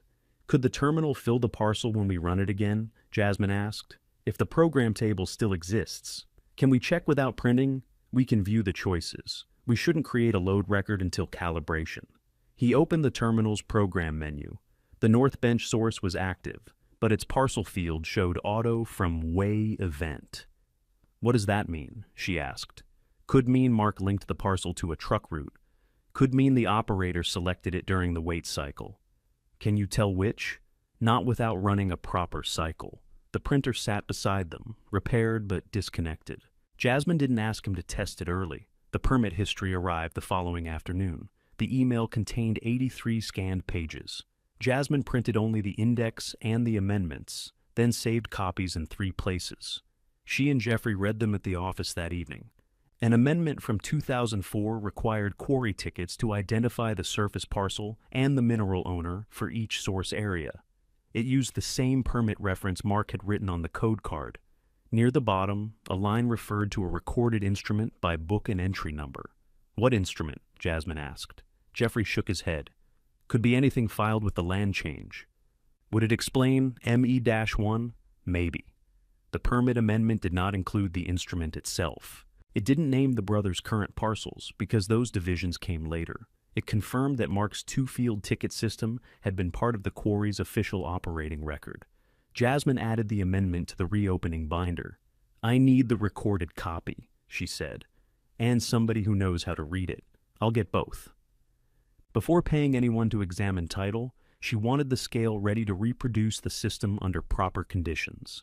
That meant testing the weight without allowing the printer to create a ticket. Shelby agreed to bring a loaded truck from her yard. She chose a truck that could enter directly from North Main Street, stop on the scale, and return to the road without crossing the Elliott Gate. The truck would be weighed at a certified public scale first. Jeffrey could compare that weight with Jasmine's indicator and adjust the system.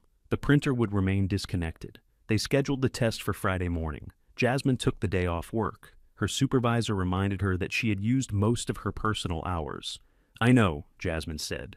"If this keeps going, you'll need unpaid leave. I understand." She didn't explain the quarry. She had spent too many years fitting family work around the edges of paid work. This time, she was choosing the cost before it chose her. At the office, she marked the truck path with cones and swept loose gravel from the scale deck. Jeffrey checked the load cells again. Shelby stood near the road with a radio, watching for traffic. The Cookstone truck arrived shortly after 9. Its certified weight was written on a seal slip in the driver's hand. Jeffrey refused to look at the number until the truck was centered on the deck. "Brakes set," he called. The engine shut down. The scale indicator climbed, paused, and settled. Jasmine read the number aloud. Jeffrey wrote it down. Then Shelby opened the sealed slip. The office scale was 80 pounds low. "Is that bad?" Jasmine asked. "On this load, it's adjustable," Jeffrey said. He entered a calibration setting and had the truck leave the deck. The display returned to 0. The truck came back for a second pass. This time, the difference was 20 pounds. Jeffrey adjusted once more. On the third pass, the office scale matched the certified weight exactly. Nobody cheered. Jeffrey simply looked through the window at the truck, then back at the indicator. "Again," he said. The fourth pass matched. The truck left the deck and parked in the turnout. Jasmine watched the display settle cleanly at 0. Shelby came inside and placed both weight sheets on the counter. "That's a working scale," she said. "It still needs witness certification," Jeffrey replied. "But it works." "Yes." Jasmine connected nothing to the printer. She entered the 4 tests in the maintenance ledger and had Jeffrey sign beneath them. Shelby signed as the load provider. The useful result was visible from the road. A loaded commercial truck had crossed the scale, and the old office had weighed it correctly 4 times. Drivers passing on North Main Street slowed to look. Shelby took a photograph of the indicator and the certified slip side by side. "Can I send this to my business partner?" she asked. "Only the weight result, not the code records." Agreed. The strength test had also passed. Shelby handed Jasmine the certified result and added it to the conditions file for the draft agreement. "You've met the material condition," Shelby said. "Title and access are now the real questions. And the permit. Permit follows if the other pieces are sound." The scale test gave Shelby enough reason to keep the proposed supply window open. She extended the sample deadline by 2 weeks, allowing Jasmine time to obtain the recorded instrument and arrange a formal calibration witness.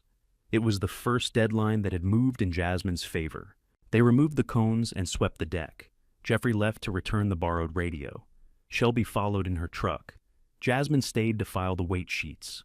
A shadow crossed the office window. Brian stood outside near the scale.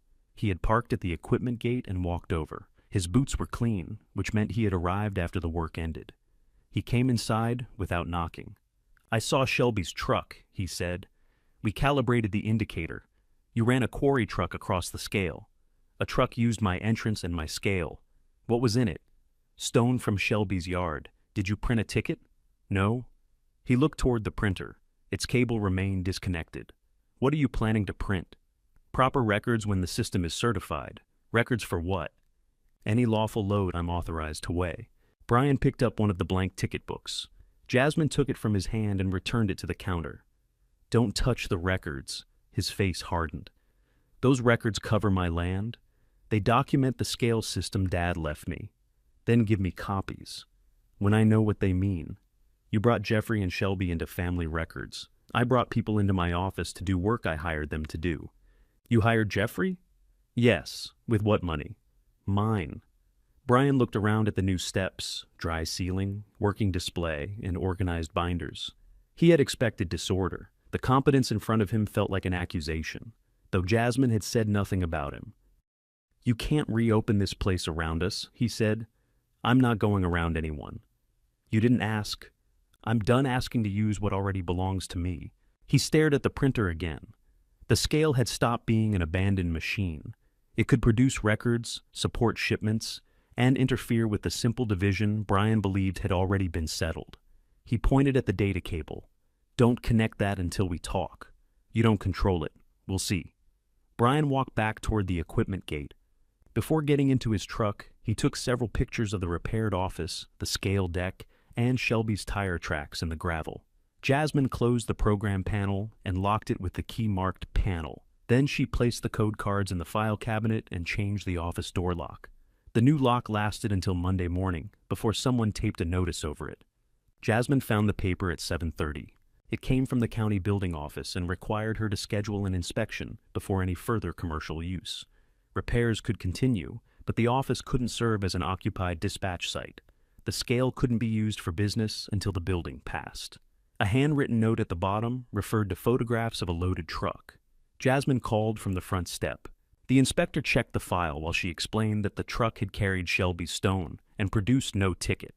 "Was the scale being tested for future commercial use?" he asked. "Yes." "Then the notice applies.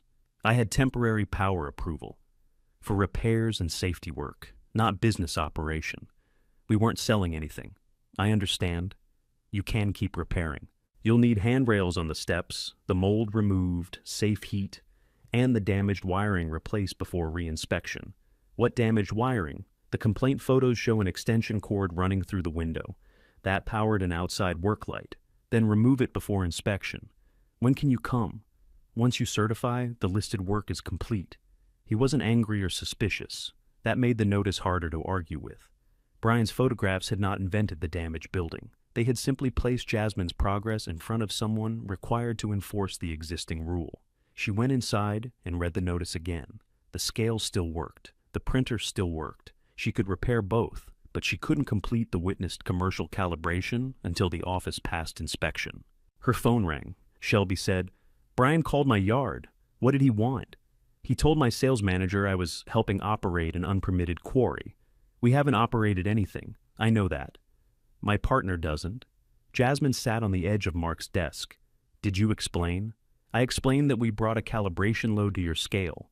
I also explained the agreement is conditional."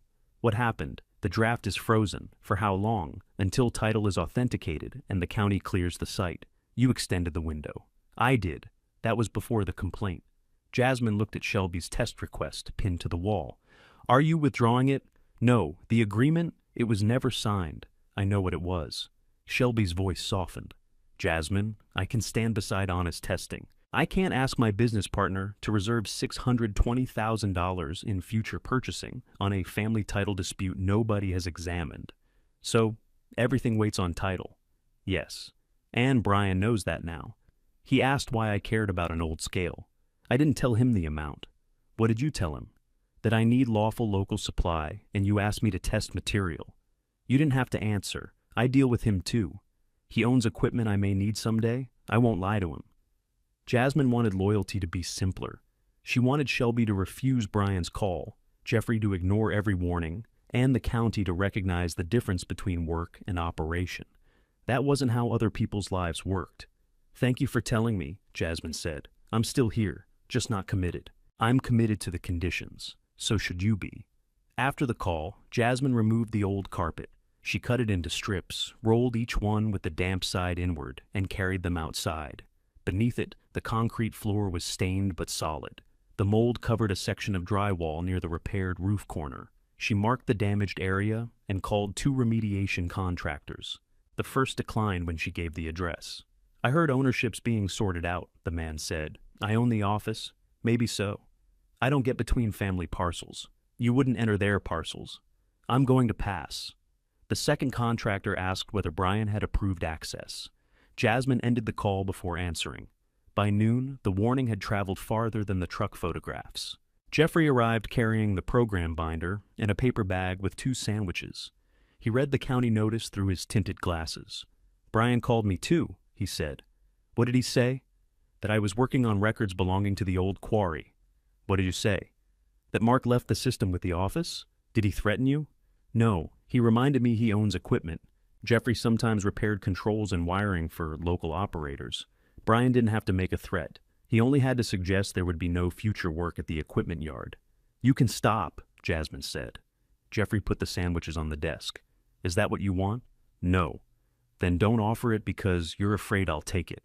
I can't promise this turns into work. I know, and Shelby's agreement is frozen. I know that too. She called. Jasmine looked at the maintenance sheet. Jeffrey's hours now covered several days. The old $600 remained unpaid, along with his new rate. She opened her banking app. What are you doing? He asked. Paying you. Wait until the title search. You did the work. Keep enough to finish the building. I'll find another way to finish it. You don't have to prove something by going broke. This isn't proof. She transferred the old $600 and his current wages. The remaining balance barely covered rent and food. Jeffrey's phone sounded in his pocket. He read the payment notice and frowned. You're stubborn in a very expensive way. You said the old debt wasn't mine. It wasn't. The choice to clear it was. He folded the county notice and set it back on the counter. Then I'll help with the wiring. I'm qualified for the repair. Even if I can't sign the building inspection, you charge for that too. Yes, good. They ate sandwiches standing beside the bare concrete floor. Then Jeffrey shut off the breaker and traced the office circuits. The extension cord disappeared into his truck. He replaced one scorched outlet and removed a dead line that had once powered an exterior sign. Jasmine fitted handrails to the new steps. She used lumber left from Shelby's roof work and bought brackets with the last money in her repair budget. By late afternoon, the office was safer and less usable than it had been that morning. The carpet was gone. Furniture crowded the dry side. Plastic covered the open drywall where the mold section had been removed. A truck door closed outside. Noah entered carrying a document envelope. Brian said, "You changed the lock," he said. "Yes. You didn't give us a key. You don't work here." His eyes moved over the exposed wall and stacked furniture. The county shut you down. They required an inspection. Same result. No. He set the envelope on the desk. Inside was a joint notice signed by both brothers. It repeated Brian's refusal of access across their parcels. It also stated that Jasmine had no permission to remove stone, use equipment, or represent herself as operator of their land. "I haven't done any of those things," she said. "Then signing receipt shouldn't bother you. I'm not signing agreement. I'll sign that I received it. That's all we're asking." She wrote "received" beside her name and added the date. Noah gave her a copy. The buyer paused, he said. "Because of me? Because there's an inactive quarry permit and someone testing a commercial scale at the entrance. The permit existed when he made the offer. He didn't think anyone planned to reactivate it. Neither did I. That's supposed to help? It's the truth." Noah walked to the office window. From there, he could see the Hall Road climbing toward North Bench. "He doesn't want an operating quarry beside whatever he develops," he said. "What does he want to develop?" "He hasn't decided, so he wants every option." "Yes, that's what makes land valuable." Jasmine picked up the brother's notice. "Stone is part of land too. Not if you can't reach it." He turned from the window. "You paid the county. Fine. I'll reimburse that amount and add $10,000. Final offer. You added $5,000 after the permit question came up. I added $5,000 because you made repairs. No, you didn't." Noah's patience broke. "What do you want from us?" The old answer rose first. A place in the business, respect for the work she had already done, an explanation for why Mark trusted her with tasks but not decisions. She didn't ask for any of it. "I want a proper title examination," she said. "You have your probate papers. They don't explain the mineral owner code. It's an old code. It was part of the permit record." Noah's face changed slightly. "You found the permit file?" "Yes." "Does it say you own anything under my land?" "No." "Then stop talking like it does. I'm talking like I need an answer. You could cost me the sale over a question, and your sale could close before I know whether you're selling access connected to my estate. You don't have an estate under my land. Maybe not." That answer frightened him more than a claim would have. A claim could be attacked. Uncertainty made buyers wait. Noah lowered his voice. "Give me copies of the scale records. We'll review them together." "With whom?" "Brian and me." "No." "Why?" "Because both of you decided the answer before reading them." "So you're keeping family records from family. I'm protecting original records until a licensed examiner reviews them. You already found somebody?" "Not yet." Noah picked up his offer. "When you do this, don't pretend it's neutral." "I'm not. This could damage both of us. All three of us." He left without saying goodbye. Jasmine locked the door after him. Then she photographed the brother's notice and added it to the reopening binder. The county recorder's online index accepted the book and entry number from the permit amendment. A result appeared under Mark Elliott's name, filed in 2004. The description used terms Jasmine didn't understand and referred to several earlier entries. A certified copy could be ordered. A complete title examination cost more than the money left in her repair account. She called the licensed examiner recommended by the county records desk and explained the office, the scale ticket fields, the permit reference, and the current parcel division. The examiner asked whether Jasmine wanted a limited document reading or the full chain. "What's the difference?" Jasmine asked. "A limited reading tells you what this instrument appears to say. A full chain tests whether it still controls, how it connects to the will, and which current parcels it affects." The full examination meant using most of her next paycheck and taking another unpaid day to gather originals. It also meant notifying Noah and Brian before any formal conclusion, because their current parcels would be examined. Jasmine looked at the notice they had signed. "Full chain," she said. She authorized the work, ordered the certified instrument, and provided both brothers' contact information. Then she connected the repaired printer to the terminal without advancing the paper and locked the office for the night. The certified copy arrived 3 days later in a stiff county envelope. Jasmine didn't open it at home. She carried it to the office and placed it beside Mark's code cards. The seal across the envelope flap remained unbroken until Jeffrey arrived. "You don't need me for that," he said. "I know." "Then why'd you wait?" "Because I'm tired of being the only person in the room when something changes." Jeffrey took off his coat and sat near the wall heater. The heater had been repaired that morning, and warm air moved through the office for the first time since Mark's death. Jasmine opened the envelope. The recorded instrument was 9 pages long. Mark's name appeared several times. So did terms she understood separately, but not together. Surface estate, mineral estate, operational access, successors, and assigns. A map attached to the back showed the old parent tract, before it had been divided into the current parcels. "Does it say what I think?" she asked. Jeffrey read one paragraph, then moved the page farther from his face. "I weigh trucks. You also worked here when he filed it. I still weigh trucks." He pointed to Abigail Patel's business card on the desk. "Call the person you're paying to know." Abigail had already received electronic copies of the permit file, Mark's will, the probate distribution, and the current parcel list. She had asked Jasmine to call when the certified instrument arrived. Jasmine placed the call on speaker. Abigail answered from her office and asked Jasmine to read the recorder's certification number. Then she confirmed it against the county index. "The copy is authentic," Abigail said. "Don't write on it or remove the attached map." "What did Mark keep?" Jasmine asked. "Let me separate what I can confirm from what still needs matching." In 2004, Mark divided the surface ownership from a retained mineral and operational access estate. Jasmine sat down. Jeffrey removed his safety glasses and cleaned them with the edge of his shirt. "Did he sell the surface?" Jasmine asked. He arranged for the surface parcels to pass separately. The retained estate stayed in his name, and the will language conveys the scale office, its record system, and the retained estate attached to them. That language matches the recorded instrument. So I own the minerals. You own the retained estate described in the instrument. I'm not ready to state the current parcel scope. Why not? The attached map uses the old parent tract.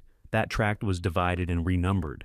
I can trace most of the changes through the public records, but one split created 4 current North Bench parcels.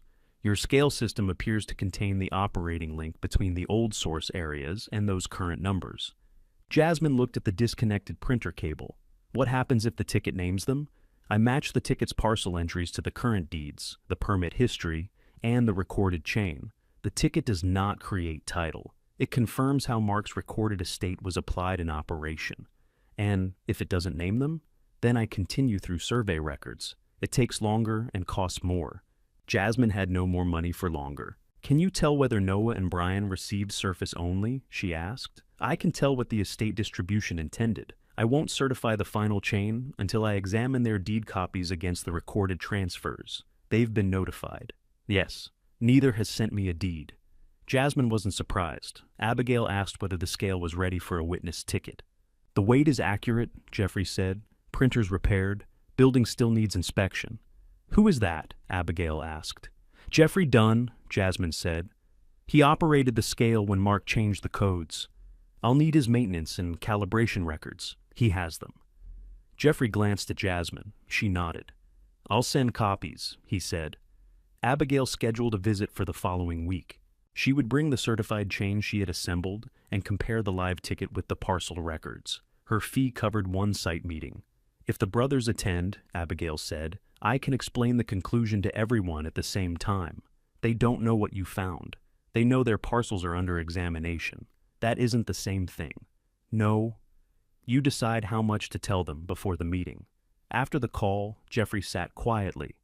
Did Mark ever tell you he kept access rights? Jasmine asked. No. Would you have stayed if you knew? Stayed where? At the quarry. He cut my hours because there wasn't enough shipping. Knowing a land term wouldn't have created loads. He could have explained. He could have explained a lot. Jasmine placed the instrument back in its envelope. She had wanted its meaning to answer something personal. Why Mark left the office to her. Why he hid the code cards behind the panel. Why he trusted her to repair things, but never gave her a title while he was alive. The papers answered ownership more easily than they answered him. Jeffrey put his glasses back on. He built the record so the stone could be followed. That doesn't mean he built it for me. No, I could have sold the office before finding any of this. Yes, maybe that was the test. Mark liked systems. He wasn't wise enough to design people's lives as tests. Jasmine gave him a look. That's a compliment to both of you, he said. They spent the afternoon preparing for building inspection. Jeffrey enclosed the repaired wiring and labeled the panel. Jasmine sealed the bare concrete floor, installed smoke detectors, and replaced the warped back door threshold. Shelby arrived with a proper handrail cap and helped fit it over the front steps. She read Abigail's preliminary findings while the sealant dried. So it's real, Shelby said. Part of it is real. The retained estate. Yes, and the current parcels. The ticket has to match them. Shelby looked through the window at North Bench. If it covers all 4 areas, your draft agreement is possible.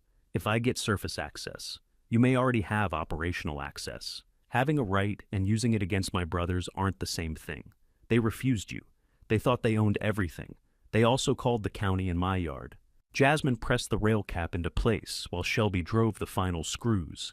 I could force the issue, Jasmine said. You could. I could let Noah's buyer discover it during closing. That would get his attention. It would also make the buyer pay for a family argument he didn't create. Shelby sat back on her heels. What do you want instead? Written surface use payments, scheduled haul windows, safety rules, reclamation funded from every load, for Noah and Brian, for whoever owns the surface. If Noah sells, the terms follow the operation. And if they say no, then I don't extract. Shelby stared at her. You'd leave $620,000 on the table? I'd leave your agreement unsigned until the quarry can run without treating their land as disposable. That agreement pays for stone. It doesn't pay you to be agreeable. It also doesn't pay me to become Brian. Shelby looked toward the equipment yard. He'd love hearing that. He won't. Good. They completed the handrail before dark. The county inspection took place the following morning. Jasmine walked the inspector through every repair. He tested the outlets, checked the heater clearance, pressed on the handrails, and inspected the removed mold area. The wall needs a finished surface before residential occupancy, he said. I'm not using the apartment yet. For office use, this passes. He removed the orange placard from the window and signed the release. Commercial scale operation remained subject to weight certification and the quarry permit, but the building itself could now function as an office. Authority had not given Jasmine a quarry. It had confirmed that her work met the same requirements anyone else would face. She placed the release in the reopening binder. With the placard gone, sunlight entered the front window without turning orange. Jeffrey moved Mark's desk beneath it. Shelby returned the folding chairs from the storage shed at her yard. They arranged the office for the title meeting. The scale printer remained connected but powered off. Jeffrey installed a fresh top roll without disturbing the preserved yellow duplicate. He checked the sequence window and recorded the visible number. Shelby arranged another loaded truck with a certified weight. This time, the printer would run a complete ticket cycle. The truck could reach the scale without crossing either brother's surface parcel. Jasmine wrote a proposed access agreement in ordinary language. It required payment to surface owners for each load. limited operating hours, dust control, marked routes, safety responsibility, and a reclamation reserve. She made 2 copies, one for Noah and one for Brian. Jeffrey read it at the counter. "You're offering to pay them before they ask," he said. "They own the surface. If Abigail says your access right already covers the haul road, you may not owe this much. Legal access isn't the same as good cooperation. They didn't offer you good cooperation. I'm not writing their terms." That evening, Jasmine called Noah first. "I received a preliminary title finding," she said. "There's a retained estate tied to the office." "What kind of estate?" "Mineral and operational access." He didn't answer. "The current parcel scope still needs to be matched," she continued. "Abigail Patel will do that at the scale next Thursday." "Who is Abigail Patel?" "A licensed title examiner. You hired someone without us. I gave her your contact information. She asked for your deeds. I'm not sending deeds to someone I've never met. Bring them Thursday." Noah's voice became careful. "Are you claiming my land?" "No. I'm telling you Mark separated 2 forms of ownership." "That doesn't make sense." "Come hear it from Abigail." "What about Brian?" "I'm calling him next." Brian's response was shorter. "This is ridiculous," he said. "Bring your deeds. You have the probate list." "Bring the deeds. Are you planning to run that printer in front of us?" "Yes." "Why?" "Because the scale record has to be tested under the same system Dad maintained. And if we don't come, Abigail will finish her work without you." Brian ended the call. Jasmine sent both brothers the meeting time, Abigail's license information, the county building release, and the first page of the proposed access terms. She did not send the certified instrument. They would receive copies when Abigail explained it. Holding it back would have been easier. So, would waiting until Noah's sale failed. Jasmine wanted them in the room before the result changed what each sibling believed had been inherited. Noah confirmed attendance before midnight. Brian did not reply until the next morning. "I'll be there. No ticket changes my deed." Jasmine printed his message and placed it beside the brother's notice. Then she set the sealed certified instrument in front of the silent printer and began checking the room for Thursday. She moved the folding chairs twice before deciding they belonged in a half circle facing the printer. The brothers arrived separately. Noah came first with a leather folder under one arm. He glanced at the new county release in the window but didn't comment. Brian arrived 10 minutes later, carrying his deed in a clear plastic sleeve. He stopped when he saw Shelby beside the counter. "This is a family title meeting," he said. "She provided the calibration load," Jasmine replied. "And Jeffrey? He maintains the system." Brian looked at the 2 extra chairs. "Who else?" "Abigail." Noah opened his folder. "We should settle something before she gets here." Jasmine remained standing behind Mark's desk. "What?" "My buyer is willing to continue if you confirm you're not claiming ownership of our surface parcels." "I'm not claiming your surface." "Then say it in writing. I already wrote proposed surface use payments. That makes it sound like you have a right to operate across my land." "That's what Abigail is examining." Brian placed his deed on the counter. "There's nothing to examine. This is my parcel. Dad left it to me." "Did you read the description of the estate conveyed?" Jasmine asked. "I read my deed. That isn't what I asked. It says I own the land." Noah gave Jasmine a warning look. "You're treating old scale codes like they overrule probate." "No. The recorded instrument existed before probate." "What instrument?" "The one Abigail will explain. You could have sent it. I could have. You could have sent her your deeds." Brian pulled his chair away from Shelby's. "I didn't hire her." The door opened before Jasmine answered. Abigail Patel entered with a hard document case and a rolled map. She wore a gray coat and carried no more papers than she needed. After confirming everyone's name, she asked Noah and Brian for their deed copies. Brian handed his over first. "I want it clear that I'm not consenting to any claim," he said. "Providing a document for examination does not create consent," Abigail replied. Noah gave her his folder. "My buyer needs to know whether the office parcel has any authority over mine." "The office parcel doesn't," Abigail said. "A retained estate may." Brian leaned back. "That's wordplay. It's ownership language." Abigail examined the recorder stamps, compared the legal descriptions with her certified copies, and placed both deeds beside Mark's old parent-tract map. While she worked, the Cookstone truck pulled into the turnout. Shelby checked the certified weight slip with the driver, then brought the sealed copy inside. Jeffrey powered the scale indicator. The display settled at 0. Abigail looked toward the truck. Before this proceeds, I want everyone to understand what the ticket can and cannot establish. It does not create mineral ownership. It can connect Mark's operating system to the current parcel numbers. The recorded chain determines ownership. Brian crossed his arms. A printer can say anything somebody types into it. That's why I reviewed the program history, permit amendment, maintenance records, preserved duplicate sequence, and recorded documents. You reviewed what Jasmine gave you. I reviewed public records independently. Noah turned to Jasmine. If this doesn't show what you think, does this stop? It answers the question either way. That isn't an answer. Yes, it is. The truck rolled onto the scale. Jeffrey watched from the interior window and guided it forward with one hand. When the truck was centered, he signaled the driver to set the brakes and shut down the engine. The indicator climbed toward the certified weight. It stopped on the same number. Jeffrey wrote it in the calibration ledger and handed the sealed public scale slip to Abigail. She opened it and compared the two figures. They match, she said. Jasmine stood at the terminal. Jeffrey had set the transaction type to calibration, no sale. The customer and price fields remained blank. The source field waited. Brian rose. That load didn't come from North Bench. No, Jeffrey said.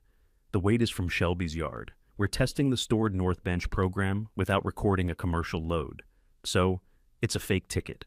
It's a calibration ticket. It will say that. Jasmine entered NB. The terminal displayed ME-1 beneath it. A new prompt appeared. Load current surface table. Jeffrey moved closer to the screen. That's the link. What happens if she selects yes? Noah asked. The terminal prints the current parcel schedule stored for that source, Jeffrey said. Stored when? Before Mark shut regular shipping down. Brian pointed at Jasmine. She could have changed it. Jeffrey shook his head. Program changes create a maintenance entry and break the checksum. This table hasn't been changed. Abigail took a printed report from her case. The terminal checksum matches the last one filed with the permit inspection. Brian sat down again. Jasmine pressed yes. 4 parcel numbers appeared on the screen. She recognized their endings from the probate list, 2 assigned to Noah and 2 assigned to Brian. For a moment, nobody spoke. Jeffrey connected the printer data cable and checked the sequence window. The visible ticket number followed the last preserved duplicate entry without a gap. Ready, he said. Jasmine pressed print. The machine began with a low hum. The repaired roller caught the paper and advanced it steadily. The sound became the quick mechanical chatter Jasmine remembered from years of standing beside Mark. A white ticket emerged. The yellow duplicate wound beneath it, keeping the sequence intact. Jeffrey waited until the printer stopped before tearing off the white copy. He handed it to Abigail. At the top, the ticket read, calibration, no sale. Below the weight and source code, the surface field listed the 4 complete legal parcel numbers. The mineral owner field read ME-1. Abigail placed Noah's deed beside the ticket. Read the first 2 parcel numbers, she said. Noah did. His voice slowed on the second one. They're mine. They are the surface parcels conveyed to you, Abigail said. Brian pulled the ticket closer. The final 2 numbers matched the deed inside his plastic sleeve. This only proves Dad entered our land in the scale, he said. It proves the operating system linked North Bench to your surface parcels and a separate mineral owner field, Abigail replied. Now we follow that link through the recorded chain. She unrolled the old parent tract map and covered it with a clear current parcel overlay. The 4 North Bench parcels settled inside Mark's original tract. Then she opened the certified instrument from 2004. Mark severed the surface estate from the mineral and operational access estate 21 years before his death, she said. He arranged the surface parcels to pass separately. He retained the minerals and defined access necessary for the existing quarry operation, subject to safety, surface protection, and reclamation. Noah searched his deed. Abigail pointed to a paragraph near the end. Your deed conveys the surface estate described here. It does not convey the retained estate recorded under this entry. She showed Brian the same language in his document. He read it twice. That isn't how Dad explained the land, he said. What did he explain? Jasmine asked. He said the quarry ground was ours. Ours could mean all 3 of us. He meant me and Noah. Noah looked up sharply. You don't know that. Brian turned to him. You heard him. I heard what I wanted to hear. The admission left the room quiet. Abigail opened Mark's will to the office provision. The sentence Jasmine had seen during probate included the scale office, its record system, and any retained Quarry estate attached to their operation. The will conveyed that retained estate to Jasmine, Abigail said. The continuous ticket system authenticates the current operating parcel link. The recorded instrument creates the right. The will passes it. Noah sat with both hands around his folder. "So I can sell the surface," he said. "Yes," Abigail replied. "You must disclose the retained estate. Any buyer takes the surface subject to it, and she can cross it whenever she wants?" "No. Operational access has conditions. It must be reasonably necessary, safely exercised, and consistent with the permit and reclamation duties." Brian looked at Jasmine. "You planned this? I found it. You paid the county because you knew. I paid before Abigail read the instrument. You got Shelby involved, after the scale showed North Bench. You were going to let us sell land with this under it. I invited you here before title was certified." Shelby photographed the ticket beside the certified weight slip and sent the image to her business partner. A reply appeared almost at once. Shelby read it silently, then turned the phone face down. The sentence was blunt, but the room was more complicated than that. Noah stared at the parcel numbers. The office he had offered to clear for an entrance held the working record that tied his sale land to a retained Quarry estate. Brian's equipment could process stone, but he couldn't lawfully authorize extraction from North Bench by himself. Jasmine had no loader, no haul road agreement, and no operating permit. She couldn't reopen by herself either. The proof had not replaced one owner with another. It had removed the belief that either side could act alone. Jasmine placed the proposed access agreements in front of her brothers. "I'm not taking your surface," she said. "I'm offering payment for scheduled use, plus dust control, safety limits, and reclamation money from every load." Brian didn't touch his copy. "You expect me to help you quarry under my land. I expect all of us to decide whether it can be done responsibly. You could block Noah's sale with this. I could refuse an operation. I'm not refusing his sale." Noah read the first page. The buyer would receive surface payments if he accepts the operating terms. "And the access route stays marked?" "Yes." "Limited hours?" "Yes." Brian pushed his copy back. "No." Jasmine left it in front of him. Abigail gathered the certified chain into 3 sets. She gave one to each sibling and kept the original examination in her case. "My conclusion is final," she said. The retained mineral and operational access estate passed to Jasmine. It affects all 4 North Bench surface parcels shown on the calibration ticket. Noah closed his folder. Brian looked through the office window at the repaired scale. The deck settled after the truck pulled away, and the indicator returned to 0. The land had not moved. The numbers had only made its divided ownership impossible to ignore. Abigail let the silence remain for a moment, then closed her document case. "If anyone wants a separate examination, you're entitled to get one," she said. "Use a licensed examiner and give them the complete chain, not one deed." Brian stood. "I'm getting my own. That's your choice." He took his certified set and left the access agreement on the table. Noah watched him cross the scale deck. "He'll cool off?" Jasmine gathered the loose papers. "Does he?" "Eventually." "He waits until everyone else gets tired." Noah didn't answer. Abigail asked Jasmine to sign the receipt for the completed examination. Her work was finished. She had confirmed the rule preserved in the records. What the family did with it belonged to them. After she left, Shelby took her truck's calibration ticket and certified weight slip. Jeffrey filed the yellow duplicate without separating it from the roll. Noah remained in his chair. "What happens if Brian refuses?" he asked. "No activity on his surface parcels. But you still own the minerals. I'm not entering without written operating terms. You may already have legal access. Legal access tells us what I can insist on. It doesn't tell us how trucks pass safely." Noah read the payment section again. Each commercial load would produce a surface use payment. A separate amount would go into a reclamation reserve. Dust control, road maintenance, and damage responsibility were assigned to the operator. "You wrote this before you knew the result," he said. "Yes." "Why?" "Because owning minerals doesn't repair someone else's road." He tapped the transfer paragraph. "If I sell, the buyer steps into this. If the buyer agrees. And if he doesn't, I don't operate across his parcel. The retained access still appears in his title. Yes. Noah rubbed his forehead. The sale he wanted was still possible, but it was no longer simple. He would have to disclose the quarry rights, explain scheduled use, and accept a lower range of possible buyers. Jasmine had paid $24,000 to keep her property. Noah would pay through delay and reduce control. Neither cost erased the other. "Dad should have told us," he said. "He should have. I thought the land was mine. The surface is. You know what I mean." "Yes." He waited for her to soften it. She didn't. "What do you want me to do today?" he asked. "Send the certified chain to your buyer. Give him this proposal. If he wants changes, he talks to both of us. Not through me, not only through you." Noah looked toward the window. "You don't trust me. I trusted you to solve things for me. That isn't the same as trusting you beside me." The sentence hurt him, and she let it.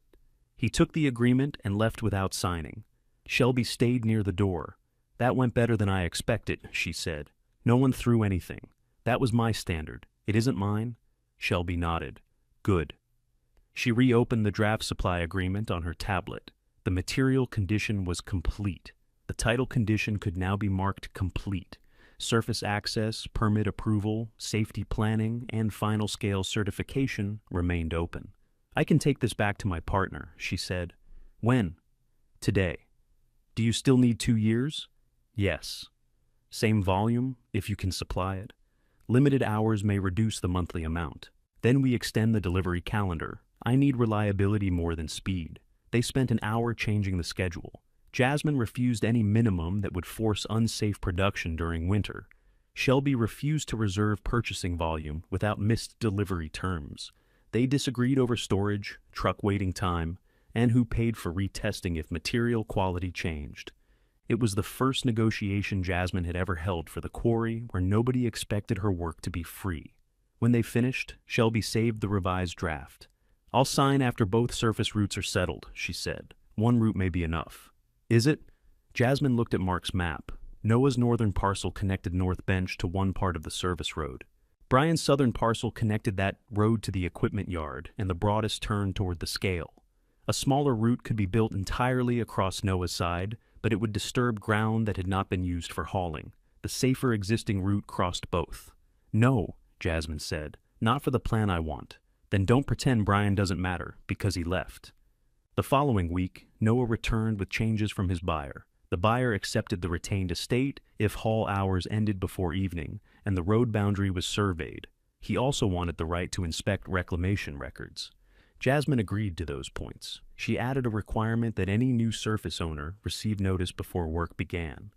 Noah signed the conditional surface use agreement at Mark's desk. He used his own pen and read every page first. When he finished, he slid the document toward her.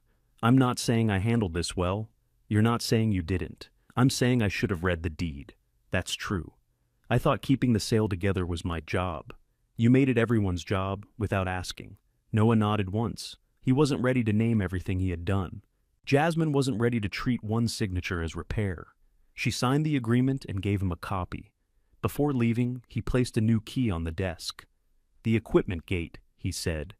"Temporary access for surveying only. Text first." Brian had changed the code, but Noah controlled the northern side and could authorize entry there. The key did not open the equipment yard. Jasmine picked it up. "Written surveying permission?" "In the agreement," she checked. It was. "Thank you," she said. The courtesy felt strange between them, which was proof of how little they had practiced it. They surveyed the northern route 2 days later. Jasmine, Shelby, and Jeffrey stayed within the marked permission. The existing road was safer, just as Jasmine had expected. Building a new route across Noah's ground would cost more, disturb more soil, and put trucks on a steeper turn. Brian's cooperation remained necessary. He did not call for 11 days. Then he appeared at the office near closing time. Jasmine was patching the rear drywall. Jeffrey had gone home. Shelby was at her yard. Brian carried no deed and no folder. "I had someone read the title," he said. Jasmine set down the putty knife. "What did they say?" "The same thing." He looked irritated by the answer. "Do you have a copy of my access terms?" she asked. "You gave me one. Did you read it?" "Most of it. Read all of it." He walked to the printer, where the calibration ticket remained in a clear sleeve. "You could use my loader," he said. "We're discussing surface access. The loader affects access. You can't move enough material with borrowed equipment. Are you offering it? I'm offering to operate. Under whose safety plan? Mine. Then no? His head turned. You need equipment. I need an operation that can pass inspection. I've run that quarry longer than you've been inside it. You've run machines. Dad held the permit. I know the ground. And you warned contractors away before knowing what I owned. I was protecting my property. So am I. Brian moved closer to the desk. What do you want? An apology? No. I want written responsibility. For what? Equipment condition, trained operators, dust limits, haul hours, fuel handling, road damage, reclamation. That's business paperwork. Yes, we're family. That didn't lower my county bill. He looked away. Jasmine opened a clean copy of the agreement. You can receive surface use payments like NOAA. If your equipment is used, that's a separate paid contract. Jeffrey approves the scale and electrical controls. Shelby approves the material schedule. The permit plan controls everyone. Even you? Especially me. Brian read the first page standing up. He objected to the reclamation reserve. He said the dust limits were unnecessary. He wanted equipment repairs deducted before surface payments. Jasmine refused all three changes. Then use Noah's side, he said. I won't cut a new road just to avoid asking you to act responsibly. You'd let the agreement die? Yes. He searched her face for a bluff and didn't find one. Brian took the papers home. 3 days later, he returned with notes in the margins. Most protected his equipment. 2 improved the safety section. 1 required Jasmine to suspend hauling if road damage reached the drainage channel. She accepted that one. They argued for nearly 2 hours. Brian never apologized for the calls, the photographs, or the way he had treated the office as proof she didn't belong. Jasmine did not trade those injuries for his signature. He signed because idle equipment earned nothing, because the title was real, and because written limits gave him a role he understood. Afterward, Jasmine gave him no office key. Operations only, she said. Scheduled access. Brian's mouth tightened. Then he nodded. With both surface agreements complete, Shelby returned with the final supply document. She and Jasmine signed at the counter. The $620,000 was not paid that day. It would be earned load by load, only after permits, inspections, and delivery. Jeffrey signed a separate part-time employment agreement with set hours and wages. No unpaid Sundays, Jasmine said. No Sunday calls at all, he replied. Unless the scale's on fire. If it's on fire, call the fire department. She gave him the first regular office key. The quarry permit application went in the following morning with the title chain, access agreements, safety plan, reclamation account, material results, and scale records attached. The office was no longer waiting for permission from the family. It was waiting for inspection under terms all 3 siblings had signed. The inspection happened 9 days later. Jasmine met the state inspector at the equipment gate with copies of the signed agreements. Brian arrived with the loader maintenance records. Noah came because the northern haul route crossed his surface parcel. The inspector walked the marked route first. He checked drainage, turning space, sight lines, and the distance between the road and the property boundary. At North Bench, he examined the limited extraction area Jasmine had proposed. Who stops work if dust crosses this line? He asked. I do, Jasmine said. Brian opened his mouth. The inspector looked at him. Who holds the operating estate? Jasmine, Brian said. Then she stops work. Brian nodded. They continued to the fuel area. Brian showed the containment tray and inspection tags. He knew the machines, and Jasmine let him answer equipment questions. When the inspector asked about load records, she took over. At the office, Jeffrey demonstrated the scale reset, duplicate roll, and maintenance log. The inspector selected an old ticket number and asked Jeffrey to trace it. Jeffrey found the yellow duplicate, the matching source code, and the corresponding entry in the permit file. No missing entries after restart? The inspector asked. None, Jeffrey said. Who controls the ticket sequence? Jasmine held up the program key. Jeffrey and I? Changes require both signatures.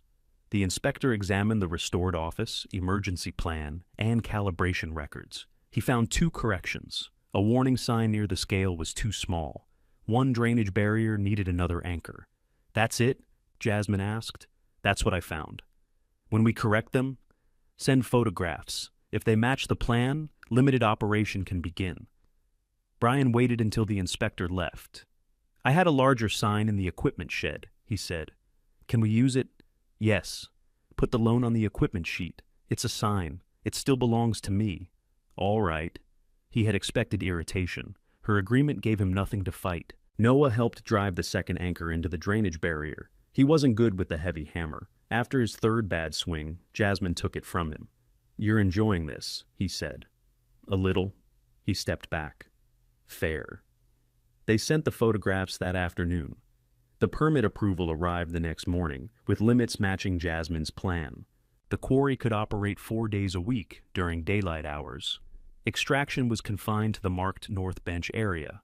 Every load required a scale ticket, dust control, surface use payment, and a deposit into the reclamation reserve. Jasmine printed the approval and placed it in the reopening binder. Then she called Shelby. Tuesday, Shelby said. 2 loads to start. Not 10, 2. Let's learn what goes wrong. Something always did. On Tuesday, the first Cookstone truck reached North Bench shortly after 8. Brian loaded it while Jasmine watched the marked cut line. The bucket entered the pale stone face and came away full. Noah stood beside the service road with his hands in his coat pockets. I thought this would feel stranger, he said. It does from up here. Dad would have started with 6 trucks. Dad had years of road work behind him. He also hated starting small. That's why we're starting small. The loaded truck followed the watered haul road to the office. Jeffrey guided it onto the scale. Jasmine entered the source and checked the surface parcel before authorizing print. The printer chattered. The first commercial ticket carried Shelby's customer code, the North Bench source, the correct surface parcel, and Jasmine's mineral owner field. Jeffrey handed the driver the white copy. The yellow duplicate remained wound inside. Shelby waited at her yard and called after the load arrived. Weight matches, she said. Stone looks clean. The second truck leaves in 20 minutes. Send it. The second load crossed Brian's parcel. Jasmine entered his surface code, and the system calculated the agreed payment. Another portion moved into the reclamation reserve. Nobody received a fortune that morning. Fuel, wages, testing, surface payments, and road water came first. The office earned enough to cover them, with a narrow amount left for the next operating day. Jeffrey examined his pay statement before accepting it. You counted setup time, he said. You set up. Mark didn't. I'm not Mark. No, Jeffrey said. You aren't. The difference no longer sounded like a failure. The next week tested the agreements more honestly. A dry wind rose before noon and carried dust toward the northern boundary. Brian had 3 loads remaining on his schedule. Jasmine radioed him. Shut down loading. We can finish before it gets worse. The monitor crossed the limit. 1 reading. The agreement doesn't say 2. Brian looked down from the loader cab. Even at a distance, she could see his frustration. Shelby's empty truck waited near the scale. Stopping meant a missed delivery and another day of equipment costs. Brian keyed his radio. You're paying standby. Under the equipment contract, yes. And Shelby? I'll handle Shelby. He wanted to continue. Jasmine knew it. He also knew the dust clause had been one of the terms he signed, after refusing nearly everything else. The loader bucket lowered to the ground. Shutting down, he said. Shelby was unhappy about the missed loads. She did not praise Jasmine for protecting the boundary. I need them Thursday, she said. You'll have them if conditions allow. And if they don't, I buy replacement material from your current supplier and cover the difference under our missed delivery term. That'll cost you. I know. The wind eased by Thursday. The loads arrived on time, and Jasmine didn't have to buy replacements. A month later, Shelby rejected 1 shipment because too much fine material had entered the mix. Brian said the stone looked the same. Jeffrey said the ticket weight was correct. Jasmine went to Shelby's yard and stood beside the rejected pile. Shelby handed her the screen results.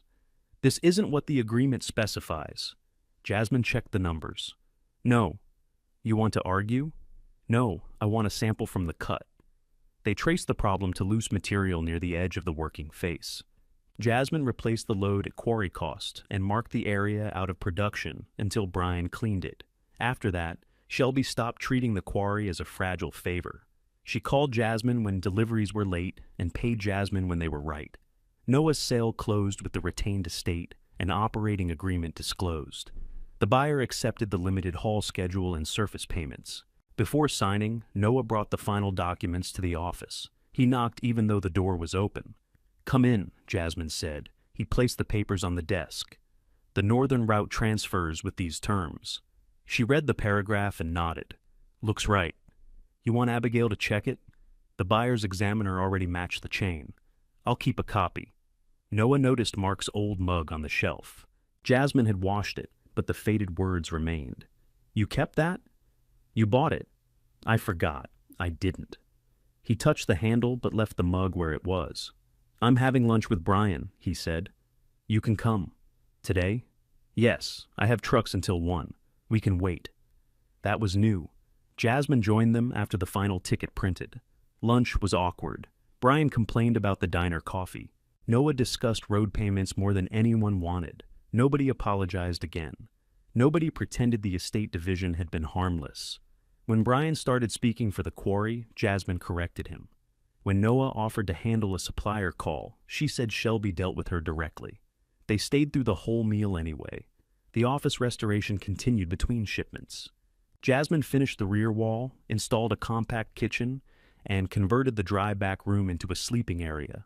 The residential inspector approved it after she added ventilation and a second exit. She ended her apartment lease when the Quarry had covered 3 steady months of costs. Moving took 1 pickup load: a bed, 2 chairs, kitchen boxes, clothes, and the little table where she had first subtracted the county bill. Shelby helped carry the table inside. "You're sure about living beside a truck scale?" she asked.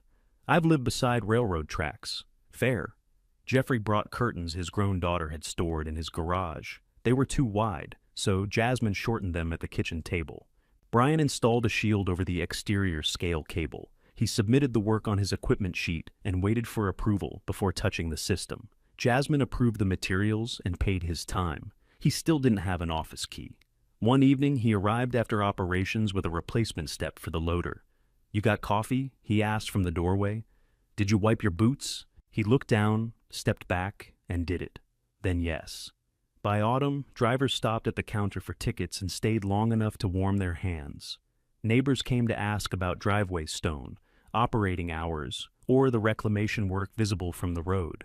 Jasmine answered what she could and wrote down what needed checking. The office had become useful before it became beautiful. Its walls were warm cream. Mark's map hung beneath glass. The code cards remained secured in the program cabinet, not displayed as treasure. The money arrived load by load. So did the bills. Jeffrey's wages were paid every Friday. Surface owners received statements. The reclamation reserve grew slowly, exactly as the agreement required. If stories about young people rebuilding a life after family betrayal matter to you, subscribe and return for the next inheritance story. On the first cold evening of the new season, Shelby returned an empty coffee cup and left the next week's delivery schedule on the counter. Jeffrey closed the ticket ledger, hung his key on the proper hook, and reminded Jasmine that he wasn't answering calls on Sunday. Brian had already parked the loader and signed the maintenance sheet. Noah's surface payment statement waited in a stamped envelope for the morning mail.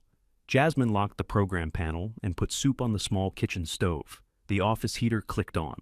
Through the glass, the scale deck held the last pale line of evening. She washed 3 cups and left Mark's mug on the shelf. Then she checked the front lock, lowered the kitchen shade halfway, and opened the curtain beside the repaired wall. Jasmine switched on the office lamp at dusk, while the repaired scale settled quietly outside her kitchen window.